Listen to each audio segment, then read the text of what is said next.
Apparently we're live. Hello everybody. Hope you're all doing marvelously well. We've got a rather lovely collection of fine people here. I don't know what the left and right is for everybody else, but for me, at least, my left and right is Mr. Jerry Hammack at the top here on the left. Jerry, if you don't already know, has written... How many books have you written on the Beatles, Jerry? Five Books on the Beatles. And Jerry is a wonderful guy, an engineer, so that helps as well. So he can write from a perspective from the engineering. Next is my very old friend, not that you're old, but my very old friend, Louise Goffin. How are you, Louise? I'm doing wonderfully, and I'm very happy to be here. And Louise, of course, is an incredible singer-songwriter herself. And so she's going to bring a perspective, obviously, like all of us, huge fans of the Beatles, but, that interesting twist that only a singer-songwriter can bring. Next, we have the rather wonderful Clay Blair. And Clay, say hi, Clay. How you doing? Hi. Clay, Clay's an incredible producer, engineer, and mixer. But probably in this context... I don't know many musicians that know as much about the Beatles as you do, because you're obsessed. Is that okay for me to say that you're obsessed with like the mics, the microphone placement, the instruments, how they were recorded? You know. And in fact, I've got the Twickenham Studios emergency kit right here. I've got a marmalade toast and a pack of Dunhills and a cup of Yorkshire tea.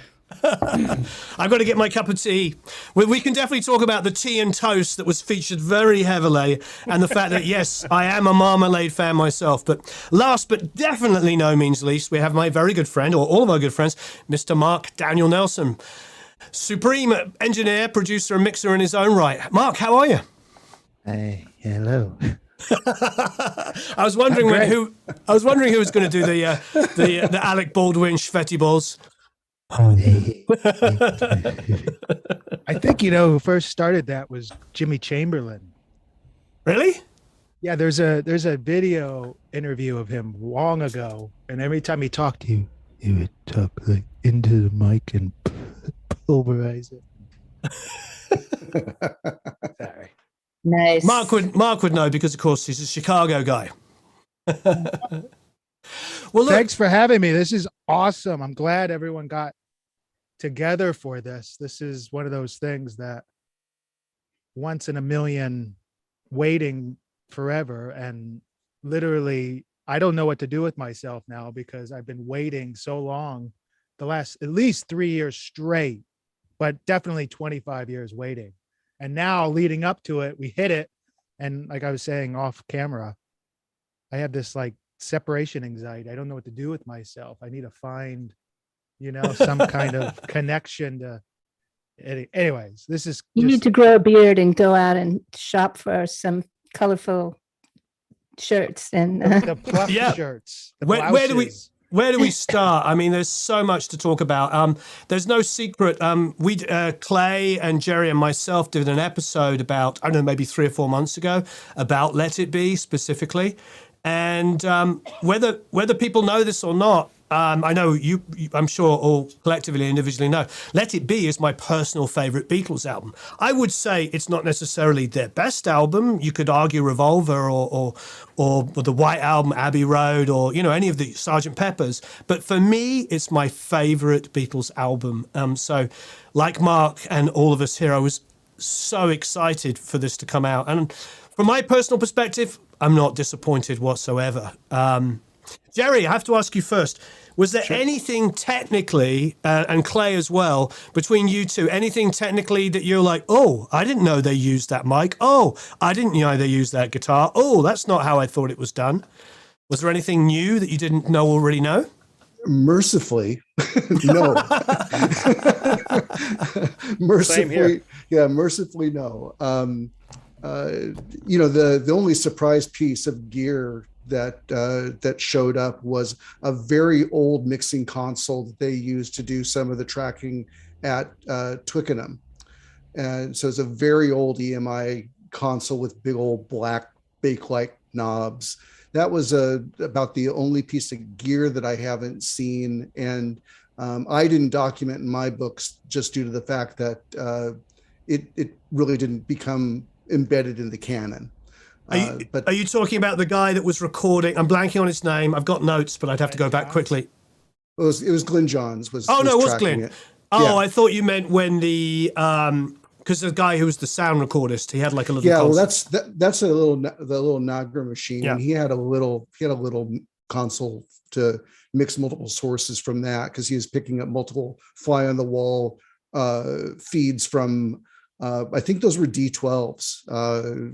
Clay probably would know better than I on site, but they had a bunch of D12s and D20s floating around. Yeah, that's what it looked like to me. I'm just, and now obviously knowing them as sort of like kick drum microphones, it's really funny to see like a kick drum microphone coming down on a boom stand, and there's like there's so many moments where like the person's trying to follow who's speaking, and this mic's like moving between their faces, and they're like, it's quite funny. Louise, no surprises though. Yeah, I have a question about the microphones. I had an assumed answer, but you notice at Twickenham Studios how they've got two mics taped together. They're on. Is that because one is going to the audio for the recording and the other one is going for camera purposes, or are PA? they- PA. Or PA. Yeah, or Yeah. PA. Because I thought of doing that for vocal mics. I thought, man, it'd be cool to do two of them together at the same You'll time. notice when they moved on to Apple Studios that they no longer had two microphones, but they still had PA speakers. So what they did, They at call that them point- Fenders. The whole time they just call them Fenders. Hey, The Fenders, yeah. Put them on Fenders. It's And like- that's some Vox ones as well. But what they did, I think, is they, those consoles they had were ancient. They were the old tube desks from Abbey Road, and so there's not a lot of sins on those consoles. They're very, very simple. And in fact, you'll notice there's two consoles in the movie once they get to the studio. That's because each console could only handle 4 tracks of playback at a time. So Glenn Johns is literally having to separate them out on an 8-track machine between two consoles. And one other thing I'll address, because I've been asked a couple times, is the 4 speakers. And why are there 4 speakers in playback? And I think that a couple of people have discussed online that because he had 2 separate consoles, they had no way to mix together the monitor section. So they literally had to take 2 speakers from each console for the playback. And when they went back to record at Savile Row, they didn't have the double microphones, because then they had the ability through the old tube desk to maybe use the echo send to send them back out into what was the Fender amplifiers with the Fender PA speakers and the Vox ones as well. But yeah, the initial Twickenham, I don't think they had that ability, because like Jerry was saying, that early, big knob console probably was extremely limited in its functionality. So the good old, and that's why Harrison kept getting shocked, was because one of those was ungrounded, and so it was arcing when he would grab them together. Yeah. Louise, I was going to say to you, because you said at the beginning you talked about brightly covered clothes. Did the first video? Let's be honest, the biggest rock star was Glenn Johns. I mean, Glenn Johns comes in with like the craziest glasses on, the big fur jacket, like dressed like, and I'm just like going, wow, He this dressed guy. like Austin Powers on number 2.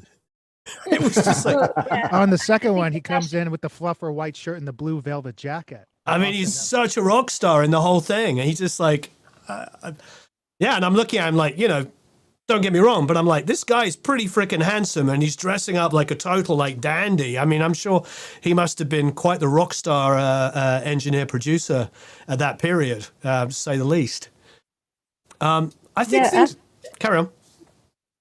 Oh, yeah, definitely so. Also, I mean, who was he leaving to go to LA to work with? Does anyone know? Because remember, he had to leave by Tuesday, and then he changed it to Thursday, and then he was still around on Friday. But he Jerry, had a band do you know in who LA. he was? It's escaping me, the session that he had to do back in Los Angeles. And while I took copious notes, Was it Steve Miller? I don't know. Yeah, I don't know. I think it was. I think it was Steve. Those are my notes. Ah, There you go.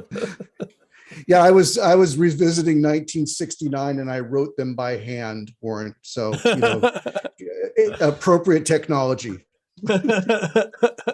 Yeah, my best Mal Evans. Yeah. being with all you engineers and producers here, it's good to get all the answers to all the microphone setups and all of that. From watching it, the thing that blew my mind more than anything, and there's a whole bunch of things that are mind blowing, was the songwriting. That just, I'm going to watch it many times over. We got to watch songs being born. Oh, the way Get Back comes together through the movie is just insane. How good that comes together. And even Don't Let Me Down, which obviously I think John had quite a bit of it when he came in. But the melody changes on the Don't Let Me Down. When the first time he sings it, he's like, don't let me down. You know what I mean? And the melody morphs into that super hooky melody. Yeah, it's incredible watching that. And I love all those personal moments like Octopus's Garden, where it's just George on the Jumbo J200 sitting there with Ringo, helping him work it out, helping him with the chords and how to get it to resolve so it could come back round. It's just things like that, as a fan, my hairs are all standing on end. You just love being able to see those moments. I'm going to Carolina on an ocean liner. Very good. God bless Ringo. That guy, if anything, watching this, though, we all knew they were all talented, but watching how he reacted to what went on around him and how that they're sitting there for hours and hours and hours while the three of them do fuck all, argue, whatever, and Ringo's back there ready to go 24/7, doesn't miss a beat. Do you ever see him fuck up on the drums? Not once. Not a single time. Do you ever hear him complain? No. It was either first or second every morning as well. Always turns up. Yeah. Consummate professional. Yeah. Linda Eastman made a comment about him. She said to someone beside her, I think one of the film people, she said, she calls him Ring. She says, I always feel so calm around Ring. Yeah. And he said, yeah, me too. That's why that one scene when they're in the control room at Apple, Ringo puts his hand on her hand, and she does it. She thinks it's Paul, and he just waits until she realizes it's his hand. He pulls it away. There's so many nuggets that, I was telling Warren this the other day. This right here is 25 years old. I don't know if you can read it. Yeah. Let it be filmed. This was my bootleg I bought in high school for $124.99. And, I always hated it because the anthology, it looked like crap. Even on the DVD, it was just, I was just like, why? And it was so dark. Everything, obviously, it looked horribly dark, but it was just, the biggest thing I took away from it was, if they've documented this amount of every day, when did John Lennon have the time to be as absolutely nightmaric, like just terrible person, just awful to be around as he was slated to be? Because everything, I'm not saying he wasn't. Don't get me wrong. Don't get me wrong. I've seen all of the interviews of him when he was definitely on or coming off heroin, when he said, I have to go throw up, and he comes and throws up. All that stuff obviously has been cut out. But I was just really impressed by the positivity that they pulled out of it. Mm-hmm. My takeaway watching both Lennon and McCartney in this, predominantly Lennon and McCartney in this, was just how dominant their personalities were, and how, and I put myself in the shoes of Harrison, in the shoes of Ringo, and think, work with that every day. Like McCartney is manically pushing things forward. Lennon, due to the drugs probably in his system, is just plain manic. Absolutely non-stop going on. And this is actually, it pans out if you ever hear the Nagra reels, the bootlegs of all the audio. It really is, they're playing all the time. So if you guys have ever been in a band or been in a studio with the guy that's always playing the guitar when you're trying to talk to him. Warren, are you laughing? I'm now, laughing because I've been in the band and I've been the guy in the band. but kind of amp that up due to the drugs, and that's I think would be a tough thing to manage at a personal level. So, I mean, I think that I don't think that anything changed in my mind about these sessions or about the band dynamics or that. I mean, I've seen the Michael Lindsay Hogg film, and numerous times. I have a copy of it, and this expands a lot. It gives you a lot of the characters that you don't get to see, but in terms of either the narrative or the sum of the experience, I don't feel very different from this than I did. I'm happy I got to see so much more of what was going on, but it hasn't like fundamentally changed how I view this era of the Beatles. I don't know what anyone else feels about that. Well, if I can interrupt here, yeah, I feel like I didn't ever look at Let It Be as negatively as everybody else. When us three, with Clay, Jerry, and when we did that thing, there was people like posting comments that were just kind of this narrative that had been told, which wasn't true.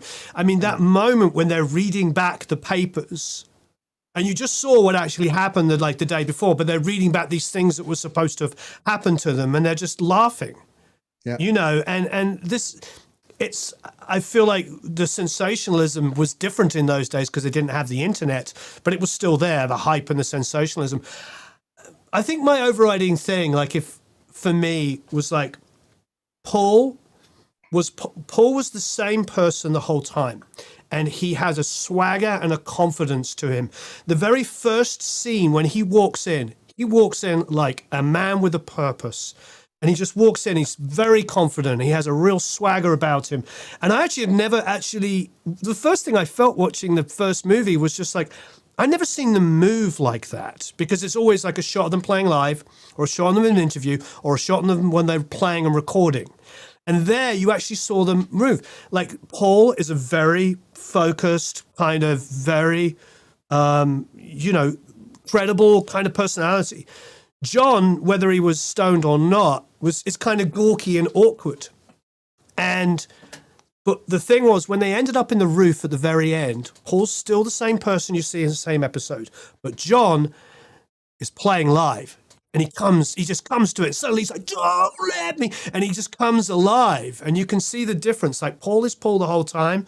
John is like a lot of artists that we love, where they have these kind of messed up childhoods or whatever, like with John, obviously, with his family dynamic, that the stage is where they come alive. Freddie Mercury, when he was interviewed, is like completely withdrawn. Get him on stage.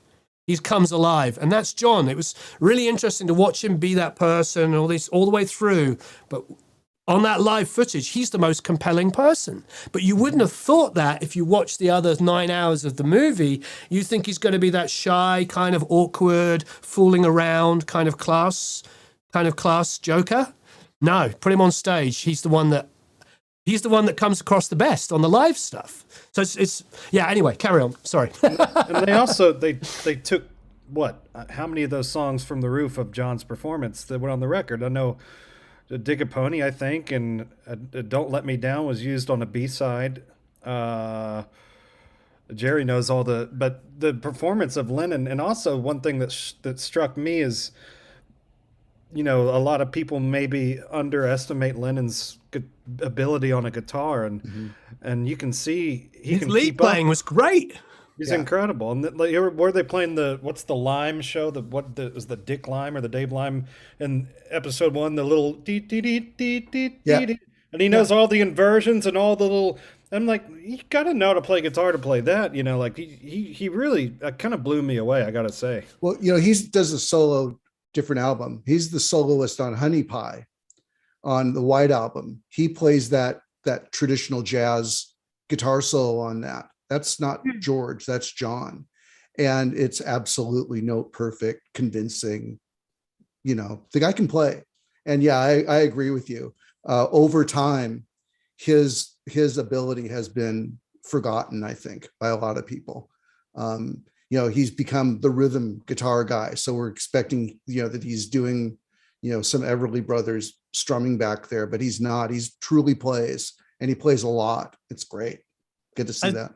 I think for me, I'll open this little part up here. I actually think for me, the most beautiful moment for me is John and Paul being recorded talking about George, about how they both understand what it must be like to be the third wheel to them, and the fact that they both understand. And that was beautiful. It actually made me cry. Do you Because think that was, do you think that, are you talking about the cafeteria? the cafeteria thing, yeah. Do And you John, think that was, some of that was, I mean, so mangled? Because I've heard a long time ago a little bit of that, and you can't hear 99% of what they're saying. Do you think some of that might have been AI stuff put back in? Not just cleanup, but just... No, I don't think it was reassembled. I definitely cleaned up. I don't think reassembled. yeah, it just sounded like two guys that, you know, because Paul was very humble, and he said, look, you've always been the leader of the band. It's your band. And John's like, well, not really. The last whatever couple of years, you've been the guy. And it was like a really great understanding. And they're not stupid. You know, they're both, you know, world-class, two of the best songwriters ever lived. And you were able to see it.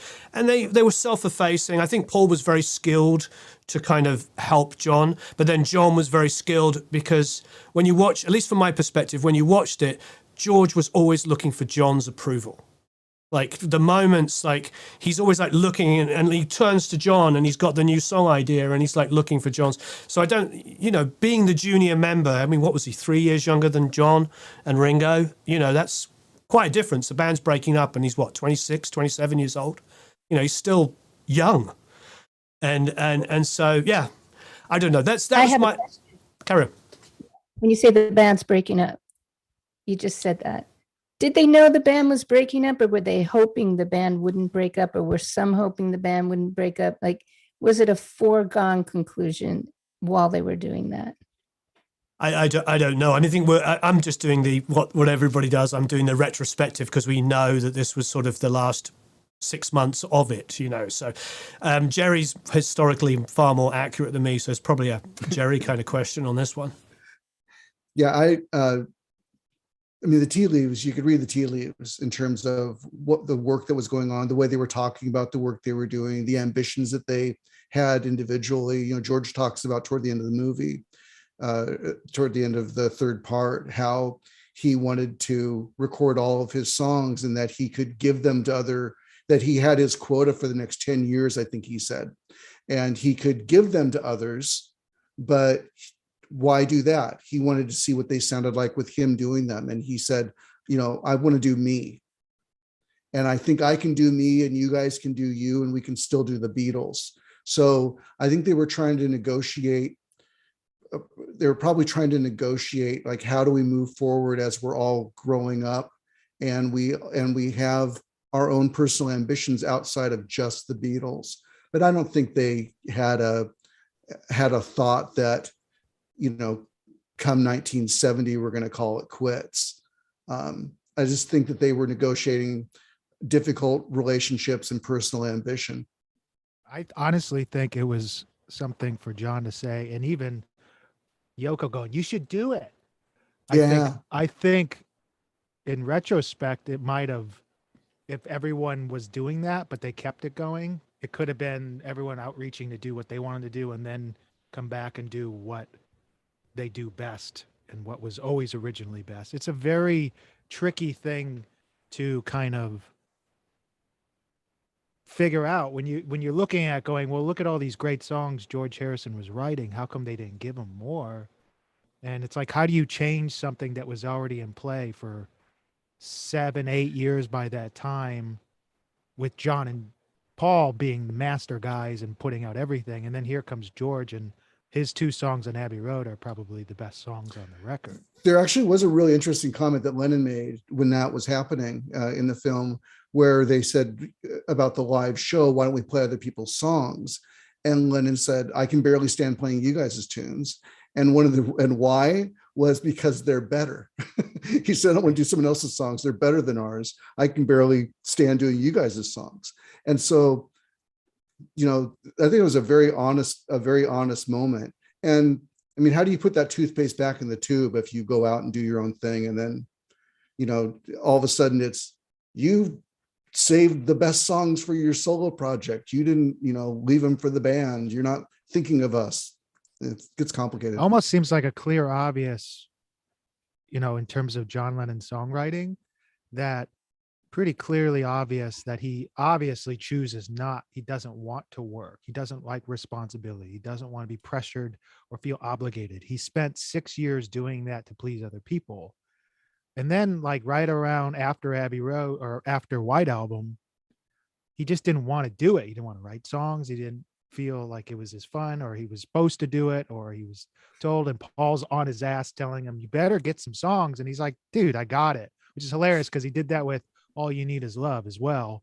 And just to think about that, it's like, you know, somehow in his mind, in his heart, somewhere after that happened, songwriting became a chore to him, maybe. And maybe that's why his music changed a little bit after that, in terms of kind of, if you think back to the catchy stuff, he even said in interviews before that that kind of music writing was just, what did he call it? Craftsmanship. He called it craftsmanship, when like writing the song, anything from like Hard Day's Night, that era, you know, Rubber Soul, all that stuff was just like, I can just sit down and do it, which means he's got this obvious talent that no one really has, but then he's kind of going against it because it's almost like a chore to him that he has to. I don't know. It's something interesting to think about it, because he pulls out Dig a Pony, and he pulls out all these songs. And when you first hear all these tracks, including the others that Paul had, you're like, these aren't very good. They're not bad. They're just not great. And it was just interesting. The harder they worked on it, something happened where it was just that light switch of magic. And I remember, obviously they really pushed it hard when Billy sat down, and then the mix came into stereo almost. It was like, oh, okay. But I felt like the second take of Get Back on the Roof was insanely better than the first take. It was just like, obviously the magic was somewhere, and then they just had to like lock in. It was the same song, same performance. Just interesting when they wanted to do something, or when John wanted to do something, it worked, versus if he really didn't want to do it, just was just like, okay. It's kind of what you said, Warren, about his personality, just clicking in on the Roof. Well, Something also, I noticed was interesting. Go ahead, Clay. Sorry. no, I thought personally the two best songs Lennon would have later finished, they didn't even touch, was, you know, Jealous Guy and Jealous Guy, yeah, Give it Me was Some amazing. Truth. Madman. And Madman, yeah, no, you know, and it's like you said, Mark, like it's like he didn't want to mess with it. It's like, and I didn't know that him and Paul worked on Give Me Some Truth together. But Yeah. going back to Harrison, you guys realize he wrote Old Brown Shoe, Wah Wah, and All Things Must Pass. all things. Well, all things was past. I think he'd had written, but that week. Yeah. He wrote Wah Wah, Old Brown Shoe, and I Me Mine. Like in a week, he wrote that, and then he said, "I love this." I think they were at Twickenham, or I mean, at Apple Studios, and he said something to John. He said, "Well, you always told me to finish them, or they'll never get finished." And so he said, "So I finished this one," and he starts playing Old Brown Shoe, and then gets Billy on the piano, and I'm just sitting there like, man, other than like a couple of singles, like this is the guy I'd put on the fucking front of the record. Yeah. I mean, but then you go back to him saying, you know, like, I Need You. This is one of my favorite George Harrison songs, and everyone thinks that's a piece of garbage. And I'm just like, it's funny. I still love. Do you I love want it to still. Me too. What's the? I'm trying to think of what's the song I really like on Hard Day's Night of George's. Dance with It's me. during the dance. Yeah, Dance with me. I mean, I like all his stuff, but it's quirky. But you wonder how hard it would be by itself. So it's just that extra frosting that goes with them, and the dynamic, I guess, that fits. But I can't imagine the pressure he felt. I mean, no one. I'm surprised he got through a single Twickenham rehearsal. It must have just been torture for that guy, just to sit there and watch. You know, and then Ringo, God bless him, he's another breed, Ringo. But George really has something to say, and it's, man, I can't blame him for leaving. Jeez, I would have too, man. My feelings would have been hurt. Sorry. yeah, Well, I mean, Oh, they do a good job building. Sorry, go ahead. I'm sorry. Yeah, Louise, what would you want to say? Please. oh, I was just going to say that there's something inherent in the competition that is making everybody write the best songs they could possibly write. I mean, there was a whole bunch of dynamics that I was noticing. One is everybody knew they had the Beatles, and they knew that the Beatles would be great on any song that they brought in, and they wanted to bring in their best because they were like brothers and they wanted the approval of the other band members. And there's also the dynamic of, if we bring this into the Beatles, it's not going to be mine on my solo record, and it's, you know, there's all those other things. Should I save it for myself? But I don't know, with Paul seemed, you know, little like the school teacher in a lot of ways. And what you were saying, Warren, about him having an agenda from the very first, you know, he wanted to get things done. And it seemed like he also was mature in He was seeing at a creative peak. He was at a massive creative peak, wasn't he? I mean, he's playing Just Another Day. He's playing all of these songs that would go on to be on solo records, just song after song after song. His confidence and his songwriting was, it's insane. Right. What does he do when he knows that he's got his, you know, let's call him his little brother, you know, George is upset and mad and seething. But you also know, if you're Paul McCartney, that you are at the top of your game. You're at the top of your songwriting game, and you need to make room for these songs. And you know these songs need to be there. And he's got the personality to bring them to the forefront. And it's he's walking on a tightrope, and all of that, you know, with all that's going on, that I really sympathized with. I thought it isn't easy being Paul in all this. And, you know, he could have taken over. I think he handled it the hardest. I mean, he went out to Scotland and didn't bathe for like eight months or something after. I mean, you saw him when he was sitting there and he goes, then there were two. I've never seen that scene. And I never heard the audio. I've heard a lot of the outtake audio, and just watching kind of Ringo. But Ringo said something before that. I can't remember. He was just basically like, no, it's okay. But you could tell he was crying too. Yeah. But Paul just being there and just in shock, because he knew if John's not here either, this is done. Because I thought it was comical that they put I knew they had to put Yoko singing at some point. And I thought it was a really tasteful point to put it in there right when everything was happening and George left, and then everyone got chaotic and it was insane. And then the next day was the day that they were just sitting there waiting, and you know, John didn't show up. I think that was the interview. Jerry, do you remember what day the interview was where John was being interviewed and he went to throw up because he was on heroin? And he said he took some the night before. I think it was the 14th. So I don't remember when George. It was a Twickenham day, though. I remember because we had an interview. Day. Yeah. I think so. Here's where, when I'm watching this, and I watched it, and then I threw on some headphones and I watched it.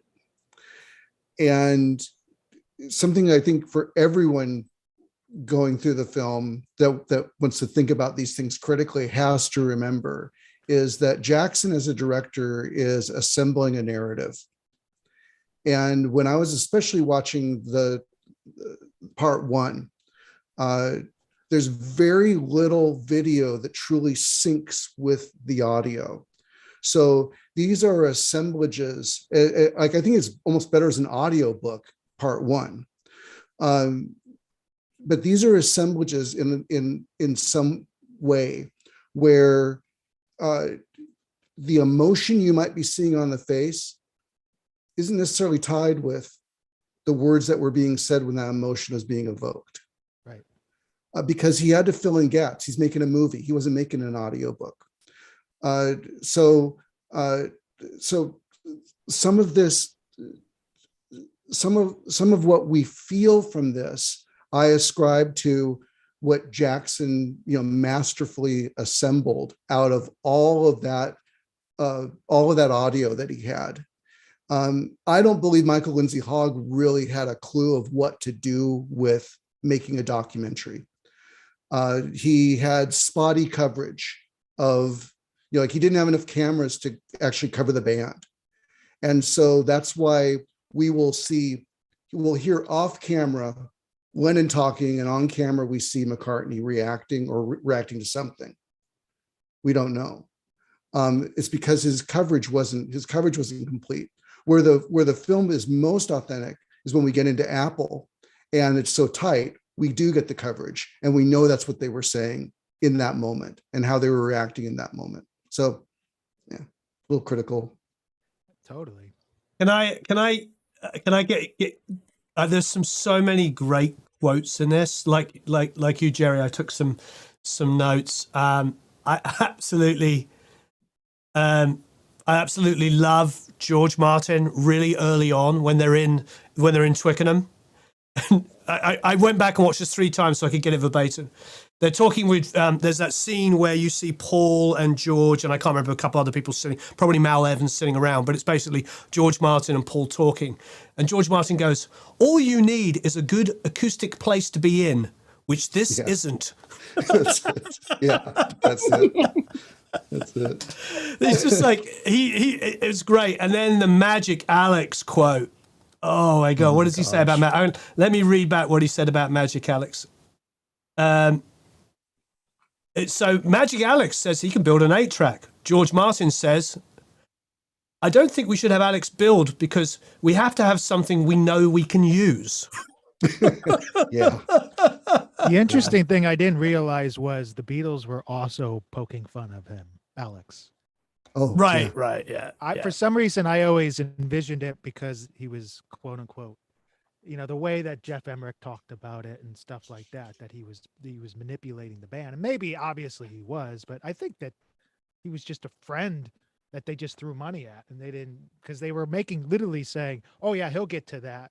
And then they find out that he never ever comes around and does anything other than makes a toilet with a radio in it or something. Apparently he put 16 speakers in that control room before they ripped it out for a 16-track studio.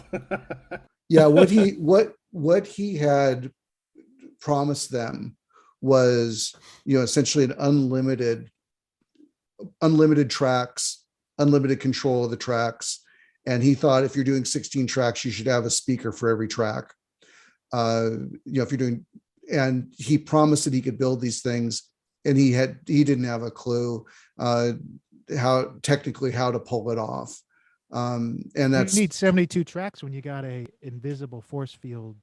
Well, that, and yeah, the sound, and the isolation, you wouldn't need gobos because he could isolate the sound magically. So, well, Magic Alex. So it's there were some interesting moments. And then of course they take the whole scene when they go, they go to Savile Row to see what he's done. Yeah, those are real cool footage of him and Neil Espinal. I've never seen that. Them kind of before, they must have sent a camera crew that day before they got there, that Friday or something. It was really cool seeing them fussing around with stuff before the room opened. The other thing I didn't realize was I always thought that wood door next to the fireplace was the stairwell out, not down the hall. In that at the end, you saw the girls. Oh, right. Through the apple fruit, whatever you call those girls, looking apple down scruffs. the hall, apple scruffs, looking down the hallway from the stairwell, just standing there. And I'm going, okay, that kind of makes sense. And of course I saw the video. I don't know if you guys saw it, where the guy walks through Abercrombie now, which is, I don't know if you guys knew this. Yeah, I saw that. Warren, do you know this about Clay and Louise? Do you know that what's at Apple now is Abercrombie and Fitch, the store? Yeah, my wife and I were there 2 years ago. Yeah.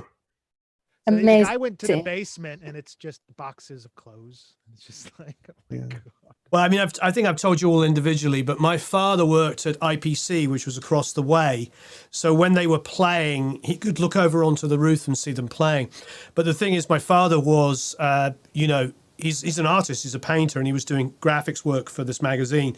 But he's a jazz, and mainly jazz, and actually mainly classical and jazz fan.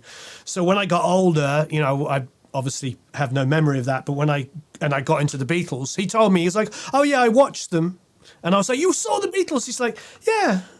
I was like, "You saw that?" And he's like, "Yeah, we all did from the office." Wow. But You were talking about quotes, Warren. I'll tell you one that my wife and I rewound about 4 or 5 times, and my 3-year-old daughter as well, from Ringo when they're at Apple. I'm going to read it. And he's sitting next to George Martin. He says, "I've faulted. I thought I'd let you know." George Martin says, "Thank you." And Ringo says, "I was going to sit here and look at you, then I thought, no, I'll tell you." We died. I mean, Paul walked away. Yeah, Paul walked away. Yeah. It's incredible. In that high tension situation, he's talking to Tony Barrows, right? Or is that who's the guy with the mustache that Paul's talking to? It's one of those. It's not Neil. It's not Mal, and it's not Derek Taylor. Derek Taylor. No, it's not Derek. No, there's a Tony who went on to make a lot of movies, right? There's a maybe, yeah. He's talking to him about something. Maybe it is on the movie side, yeah. And then that's when that Ringo's sitting there smoking, and all of a sudden that painter he's guy got kept gas. showing up. The guy that owned Indica. Tony Gallery. Richmond. Oh yeah, Is Tony that him? Richmond. The guy that owned Indica Gallery, the guy with the really fancy glasses, kept coming in and out. No, this is Tony Richmond, I think. Okay. He's a DP. so really early on in the first movie, when they're talking about doing the live show, Paul predicts what's going to happen, because there's a quote there. He goes, "Let's do a show where we're not allowed to do it."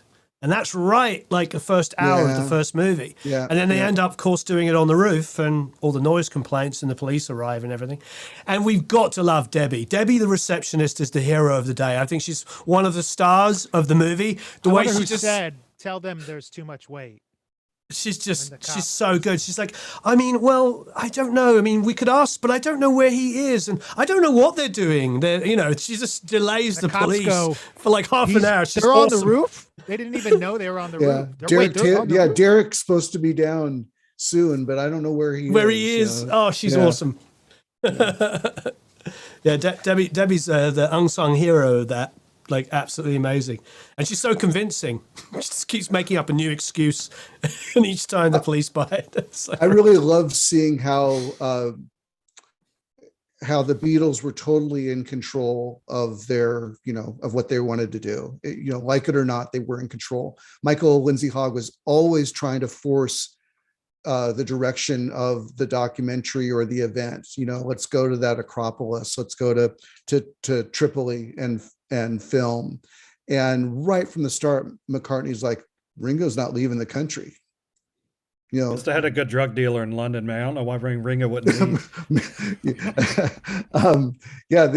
He was having none of it. And throughout, you see Michael Lindsay Hogg trying to direct where they're going with this, like what the story they're creating out of it. And they have, Children's Hospital, but not really sick children. Let's get some sick children, but not really sick children. He said, John at one point says, we don't allow that. We don't allow people telling us what to play and all that. Yeah. Or what to do. And they knew they were in charge, and you could see around them how you could see the deference that people had around them, because they were the Beatles, and for better or for worse, that they had the deference that it was really only a true inner circle, Mal Evans being one of them, that could give them honest feedback about things, that could actually tell them the way that they saw it, and not worry about, am I going to upset, this demigod in front of me? So, hey, Mark, will you bring up your vocal mic a little bit? Is it too low? How about that? Sorry. I just keep it low because of the fan. I've got a fan blowing on me because it's so hot in here, because the sun is now.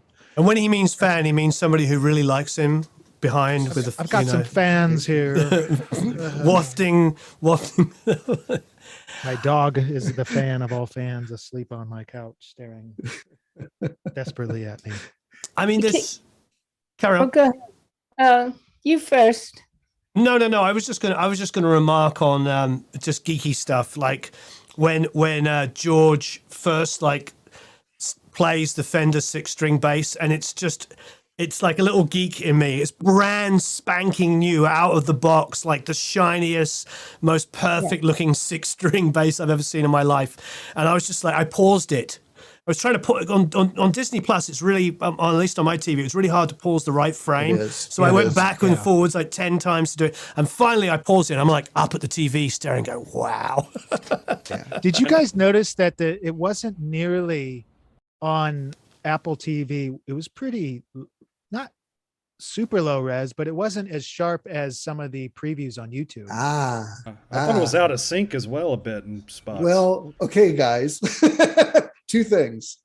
When you take that original footage now, and again, to make intimacy now, they are obviously crop it down. Yeah. They crop it down. So, which is why the rooftop was so whatever they gained from their upsampling that they did, upsampling to 4K from the 16 millimeter stock, whatever they gained there, that upsampling, the detail of it is lost when you zoom. And so that's what you were seeing in those instances. But even on the font, and I thought that's why they chose to make the font and the script writing on the text writing on the screen all out of focus. But I kept thinking maybe it's me, because I'm literally I sat in front of my ATCs and my monitor, which is like a 50-inch screen 4 feet from my face. And I don't really watch movies like that ever, except for this, because I wanted to have the great sound. And I'm like, it's fine. But I noticed, I'm like, these are weird, because I go on YouTube and I watch their 1080 trailers that are also 16:9. And I'm like, okay, it's either my streaming app is a little different on Apple or on Disney, or regardless, it didn't even faze me. I didn't care, because it was so well done. The story was so perfect. The audio was, I really think, so I know that the music editor on this, guy named Steven Gallagher, who works with Jackson on pretty much all the stuff they do. I almost want to email him and just say, you guys need to put whatever technology you created for that cleanup thing, because they created a technology plugin for that. Let's make a plugin out of that, because that was so impressive. And there was an interview with Peter Jackson on 60 Minutes talking about how he did it.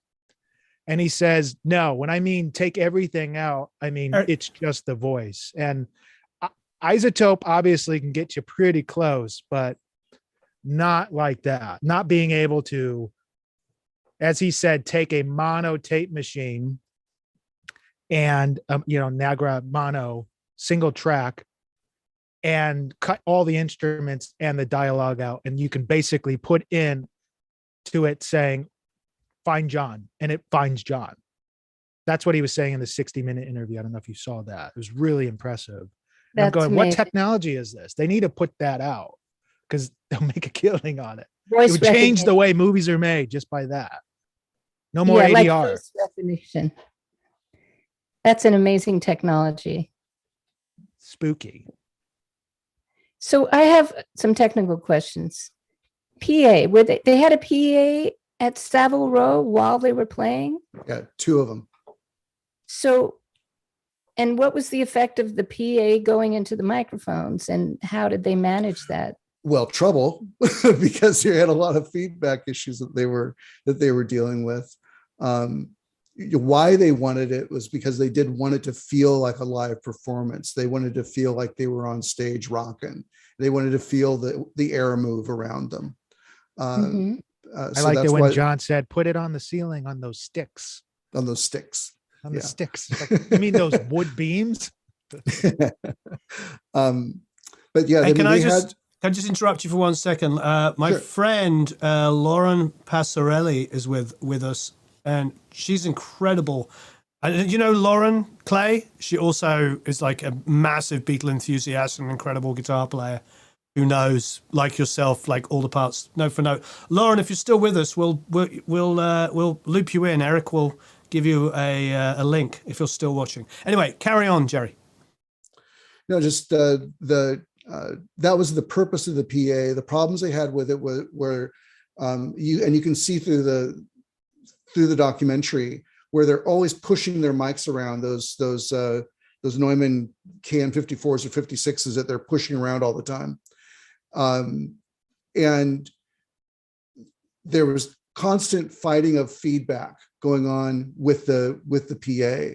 So at one point, basically they kicked the band out of the room and say, we'll try to get this adjusted where you can feel the music in the room, but it's not giving us the feedback issues, and we can get closer to tracking. What they end up doing is those KM56s, which there's the famous picture of Lennon, which is on the front of the Let It Be, the little ball. So Yeah. that was very early on.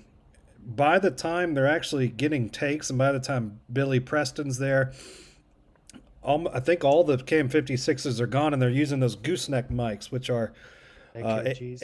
Yeah, the C30s, the C30As, yeah. And so when we did the Let It Be class with Warren, we found some, and With the gooseneck?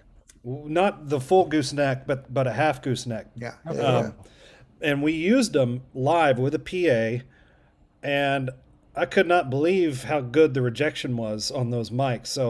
So Glenn, obviously with his experience with the Stones, and Which makes sense because obviously those are television. or studio television, mics. exactly. For And he all the knew. PAs going in the audience clapping that totally makes sense. And that cut, and you'll notice once they are using those mics, the howl round, as George Martin calls it in one of the scenes, is greatly decreased, and it's not too much of an issue. And when we were using, I had Paul a gets speaker so 10 feet from me. annoyed. Paul gets so annoyed when that feedback goes off. Yeah. Oh yeah. Carry Ringo's on. doing the testing. But those little microphones, they're basically, if you know what a C12 is, this big, beautiful vocal mic you find in studios. They took the basic design of the C12 and they condensed it down to something that was basically portable in a sense when it came to TV. And so it has a tube in it, and even the capsule is a miniature version of the CK12 capsule. So the quality of it's pretty good. And it happens to also be the microphone. If you see when Paul's on the piano, when they're at Apple, you'll see the goose neck in the piano. And at one point he's moving it around. So the Long and Winding Road, Let It Be, is that little mono, not stereo ever on those pianos, little mono AKG microphone with a gooseneck TV microphone stuck into the piano, and that's it. I had a question, Jerry. You might know this. So you guys were thinking the mixer that Ethan Johns was using in the green room at Twickenham, the little rotary mixer. Yeah. That wasn't maybe George's mixer that belonged with his 8-track? No, that was, so they mentioned that they're getting a loan of some gear from EMI. Because then that M49 showed up. Yeah, they get a loan. They get a loan of gear from EMI to help facilitate what's going on at Twickenham. They don't. That's not George's gear. George's machine's there. His 3M 8-track comes there, and he's like, "Who's going to watch my machine?" Because it's. I just find it hilarious that it's the Beatles sitting in a rehearsal room that's given to them by Dennis O'Dell, because it's just sitting there waiting to be prepped for a movie. And they're just sitting there like, who's paying for this? Like, as if no one would just drop millions of dollars in a second to let them do whatever they want to do. And I'm just thinking, like, they're so miserable. Clearly, 80% of that like misery is because they're put into this horrible place that's freezing, and they're always all of them look hungover every day. And I'm just like, and then they get into this other room that's comfortable with the green carpet, and instantly things are a little better. They even say it. George really likes it, which if you can please George, it seems like you're in better shape than anything with the guys. Well, they're also at Twickenham, they're doing, union hours. They're showing up at 9 a.m. Yeah. Right. At Apple, they're showing up at 11 a.m. or noon. So they are able to live their life and get the sleep they need and do their thing. Dennis O'Dell was the head of Apple Films. Right. So he was kind of, and then he was also working on The Magic Christian at the time for another film company. So he was kind of parlaying starring his Ringo. Advantage. Yeah, starring Ringo and Peter Sellers. He was parlaying his advantage of having leased out the whole studio, multiple stages at the studio, to throw the Beatles a bone. Hey, if you're going to do a television show, we've already paid for this. The Magic Christian has paid for this. So come on in. We're not using it until the end of the month. Something about them doing that David Frost, Hey Jude special in there too. Didn't they do that in there? I think that's why they wanted to do a live show again. They said they really enjoyed playing in front of people. And that's why they kept saying, let's make the record live and record it with people. Even though that was pre-recorded too. Yeah. I found it really, really fascinating how Glyn Johns was just under the surface all the time, making stuff work, not really giving it, he was there doing the job that we're taught to do really well, which is make stuff happen. Don't change the shape of the creativity, have the mics there, create the conditions to catch it all, like rainfall almost. But he really, even though he had a lot of fashion going on, drawing attention to himself, other than that, he very gently went in, set things up, gave directions, said do, and they really trusted him. They said, Glynis, how was that one? He was quiet, but they had a lot of trust in him. And I thought that was fascinating. And he really came into his own at Apple. Like he was kind of just waiting and hanging out as like a pal, because he didn't probably know what the hell he's going to do if he couldn't record anything really at the rehearsal space. But I mean, it was neat seeing that, where like you could tell he was in charge when he got it. Well, he had the even to the point where like George Martin was sitting on the right? ground, just reading newspapers, which is so unlike Mr. George, elite, school teacher, just hanging out on the floor reading a newspaper because he was so bored. Well, that's another thing we haven't touched on is George Martin's role has changed drastically. I don't know when, because obviously we don't have much video footage of him, but he's more of a father figure and more of a calming figure, and almost like someone to put your hand on his hand on your shoulder, and that's it. He's not making arrangement calls much. He's not, he might make a suggestion, when they're worried about, I think Lennon was worried about something technically, and George is calming him down. He's like, Glenn will sort it out. And it's incredible to see George Martin. I mean, we all know what he did. To see him in that, volume, just kind of being a pal almost to the guys, so that they didn't feel like they were so far away from home, which was Abbey Road, where they did everything with him. Well, so George Martin owns his own studio now, right? Right, yeah. So he owns his own studio now. He's hanging with the Beatles, who now own their own studio. I don't know that we know to the extent that he actually produced. Right. He certainly has a common A&R guy at that point, pretty much, for that album. Well, and they introduce him that way, that here, he's our A&R guy. But if you in a couple of scenes, it's clear that he knows everything that's going on with the session. He knows what songs they're working on. I think he knows which ones are ready and which ones aren't. Exactly. I think Louise and I can speak to this, having both been artists. I had 5 record deals. Louise probably had the same, if not more. And we've worked, Louise, you know what it's like. You've worked with all kinds of producers. Some of them are in there, like literally analyzing every word that you write. But some of the best ones I work with just kind of like push you into the right place and get the right things out of it. And so I think this is one of the things, because I've seen a lot of people comment on George Martin's role in this, and some of them come from an artist background like Louise and I, and we understand what was going on. And then some people are like, well, he didn't seem like he was doing much. I watched it and go, he seems like he's doing a lot. And probably one of the biggest skills, as you're all pointing out, is putting Glyn Johns in there, who we're all joking about being a rock star, but fits in perfectly, like a pal, a guy they can trust, somebody who looks like them, who dresses like them, who's their age group and everything like that, who also happens to be really technically minded. To me, that seems like number one producer job.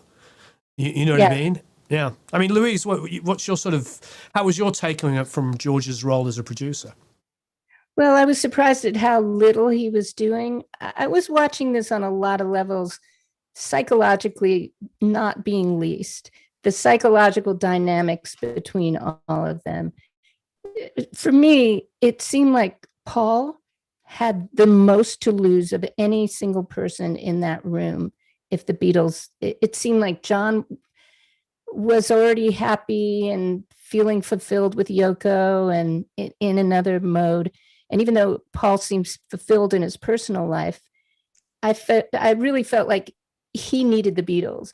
Yet the whole Beatles at that point had grown to this stature where they needed someone like George around. They needed people around to remind them of where they came from and who they were. And I felt like that was their function more than anything musical or arrangementally.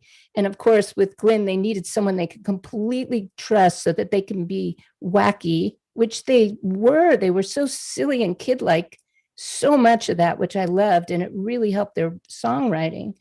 But there was just so many dynamics going on. And I think a lot of the personnel who were around had to do with stabilizing them it was like they were trying to launch something and they didn't want to crash the whole time. That's what you felt like. Please, let's launch this and not crash, and you could feel the tension of all of that. So yeah, from a production point of view, I think they all knew that the Beatles as a unit, as a one, was greater than any individual part of them. It seemed like every member of the band somehow knew that.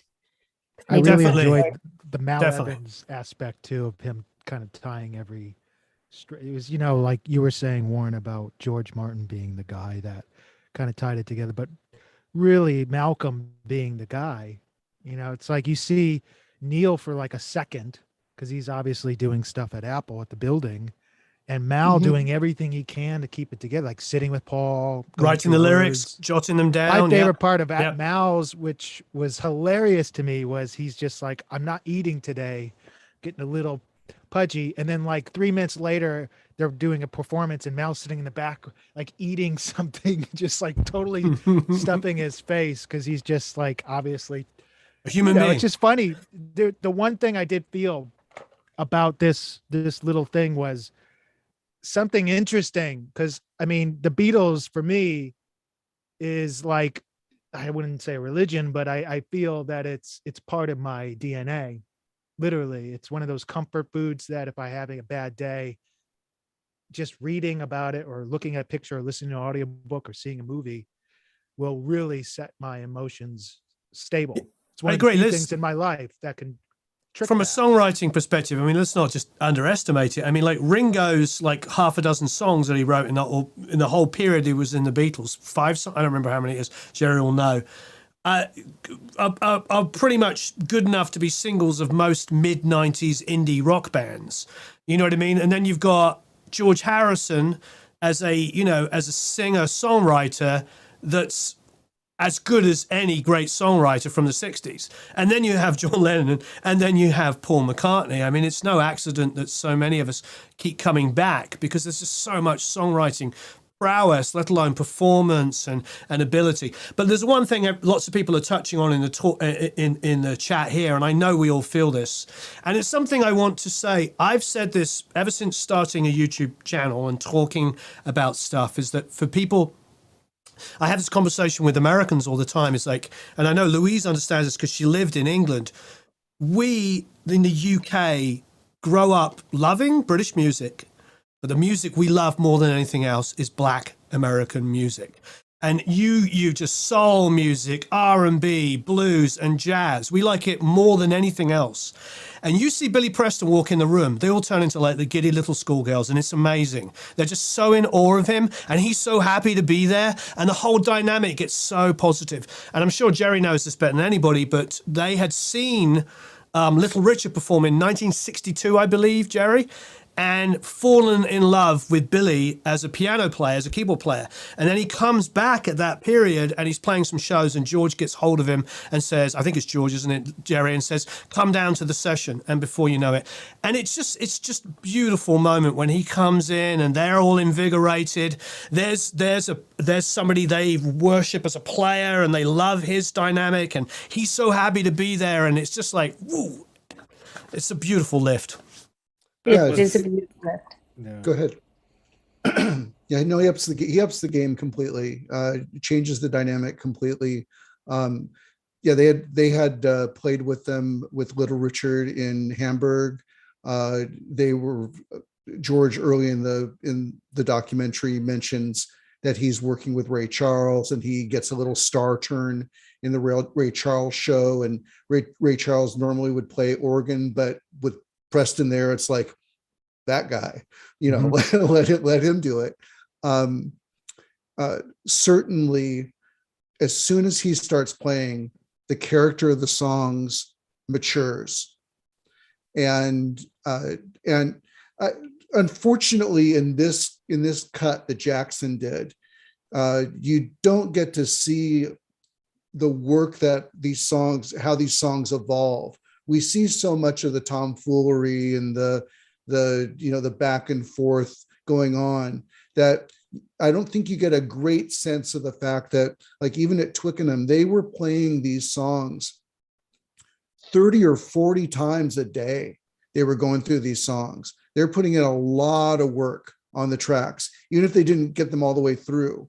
So the songs are at a level, or they're able to play the songs at a level when Preston shows up that we're not aware of as viewers of the documentary, but was there.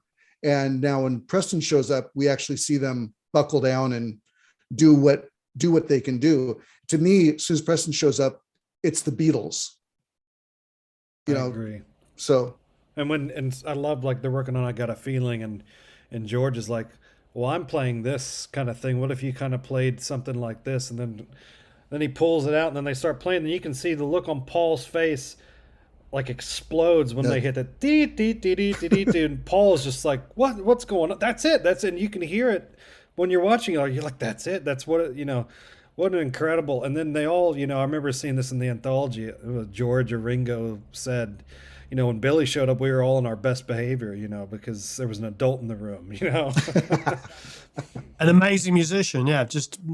Incredible musician with so much feel and groove. It just, it was a big moment for me, and I'm sure everybody, and so many people have mentioned it in the chat. And by the way, if you're watching and you see me keep looking to the side, that's because I'm reading the chat.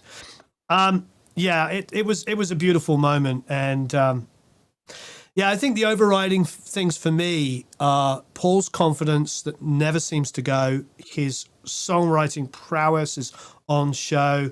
As Clay was saying right at the get-go, Ringo's just consummate professionalism. He just shows up day after day with the best attitude, joking with everybody, making all the crew feel important. It's just so great. You're the drummer in the most famous band in the world, and you're treating everybody with so much respect. I love that.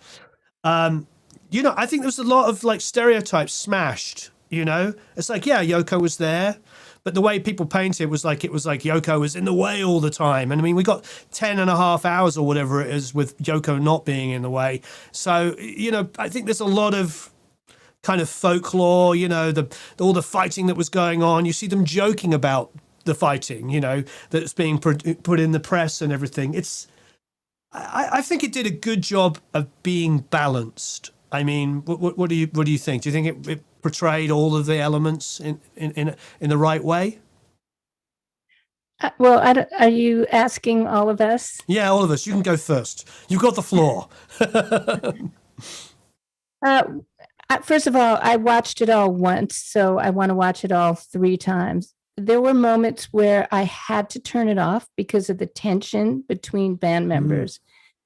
I felt like I'm emotionally upset at the tension between band members, and I need to just take a break and recharge, because it is said that it feels like you're in the room with them, and I did feel like I was in the room with them. What I loved, though, I loved how many things they kept in that are uncool, like the fart comment from Ringo, but also there were moments when Paul was not being brilliant, or John wasn't being brilliant. There were moments, where he's reading the paper endlessly in this mock tone while John is noodling on guitar, and it's kind of annoying. Nobody's listening to one another, and they left that in. And I love that they showed the non-rock star moments of these these stars. John and Yoko not changing their clothes for like 6 days. Oh boy, yeah, I wasn't tuned into that. He says it too. He goes, "I'm getting a little muddy under the arms," or something like that. Oh dear. Yeah, He mossy. wanted to be consistent. That's why he was making a joke, but it clearly continuity clothes. Yeah. I'm wearing my continuity clothes. That's it. Yeah, Warren, what was your question? Was it all too much? Is that was the question? No, I just feel it. I like the way it dispelled some myths, some negativity that people projected on it. The fact that they even addressed it in their own movie. I mean, even Jerry, the lyric about "Get Back," people took the lyric from "Get Back" out of context when they were writing the song. They were anti the British National Party, which at the time, and with Enoch Powell and his whole Rivers of Blood speech and all that BS that he was spouting at the time, they were firmly against that. And yet I've seen people take a little bit of that and say, oh, they were supportive of it. So, which is obviously complete crap. And, you know, so that was great to sort of put that to bed and realize that they were writing. Get Back initially was a politically charged song against those kind of like, you know, British National Party kind of views. Well, they're talking about Pakistani, like joking around about that line early on with. Yeah, and people don't understand they were pushing against it, but out of context and without the understanding. Now that we have, you know, people were twisting it to mean something else. So, I just think what I was asking Louise is like, and I just thought all of you, do you feel like it was a balanced representation? So I think Louise was saying that you got to see the warts and all. You got to see the good, the bad, and the ugly. But ultimately, at the end of the day, at least for me being a band member, never being a lead singer, which is very different, I think.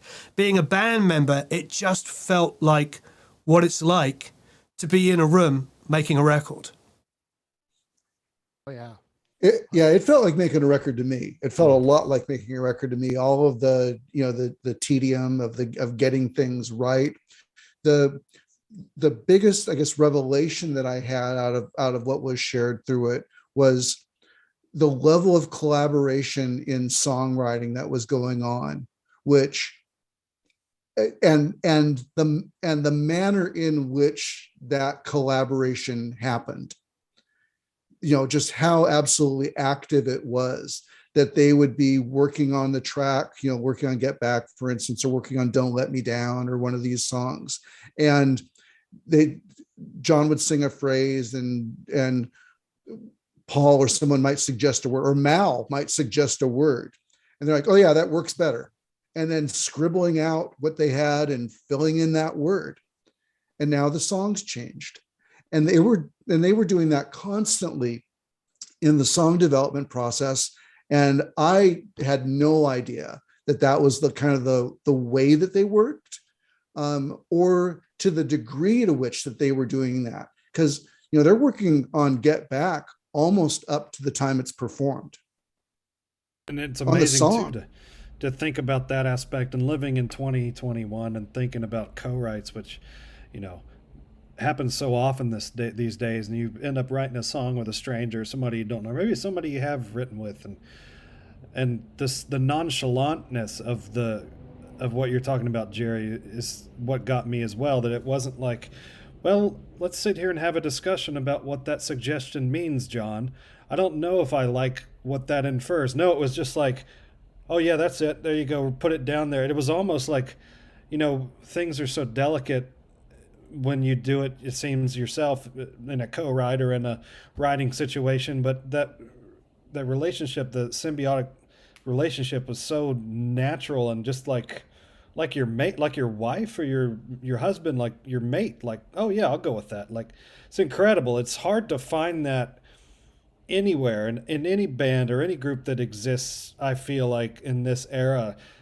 That's what, if you're in high school or middle school and you want to be in a band, watch that, because that's work. That's how you do it. And then when you get in the studio, that's how you do it too. All the, you know, I'm sitting there and they're yelling at Glenn, like, are you ready? And he's like, no. And I'm like, oh yeah. That's almost every session, because something never works out, you know? Yeah. The songwriting was sensational. I mean, you'd say if you want to start a band or be in a band or write songs or make records, watch that.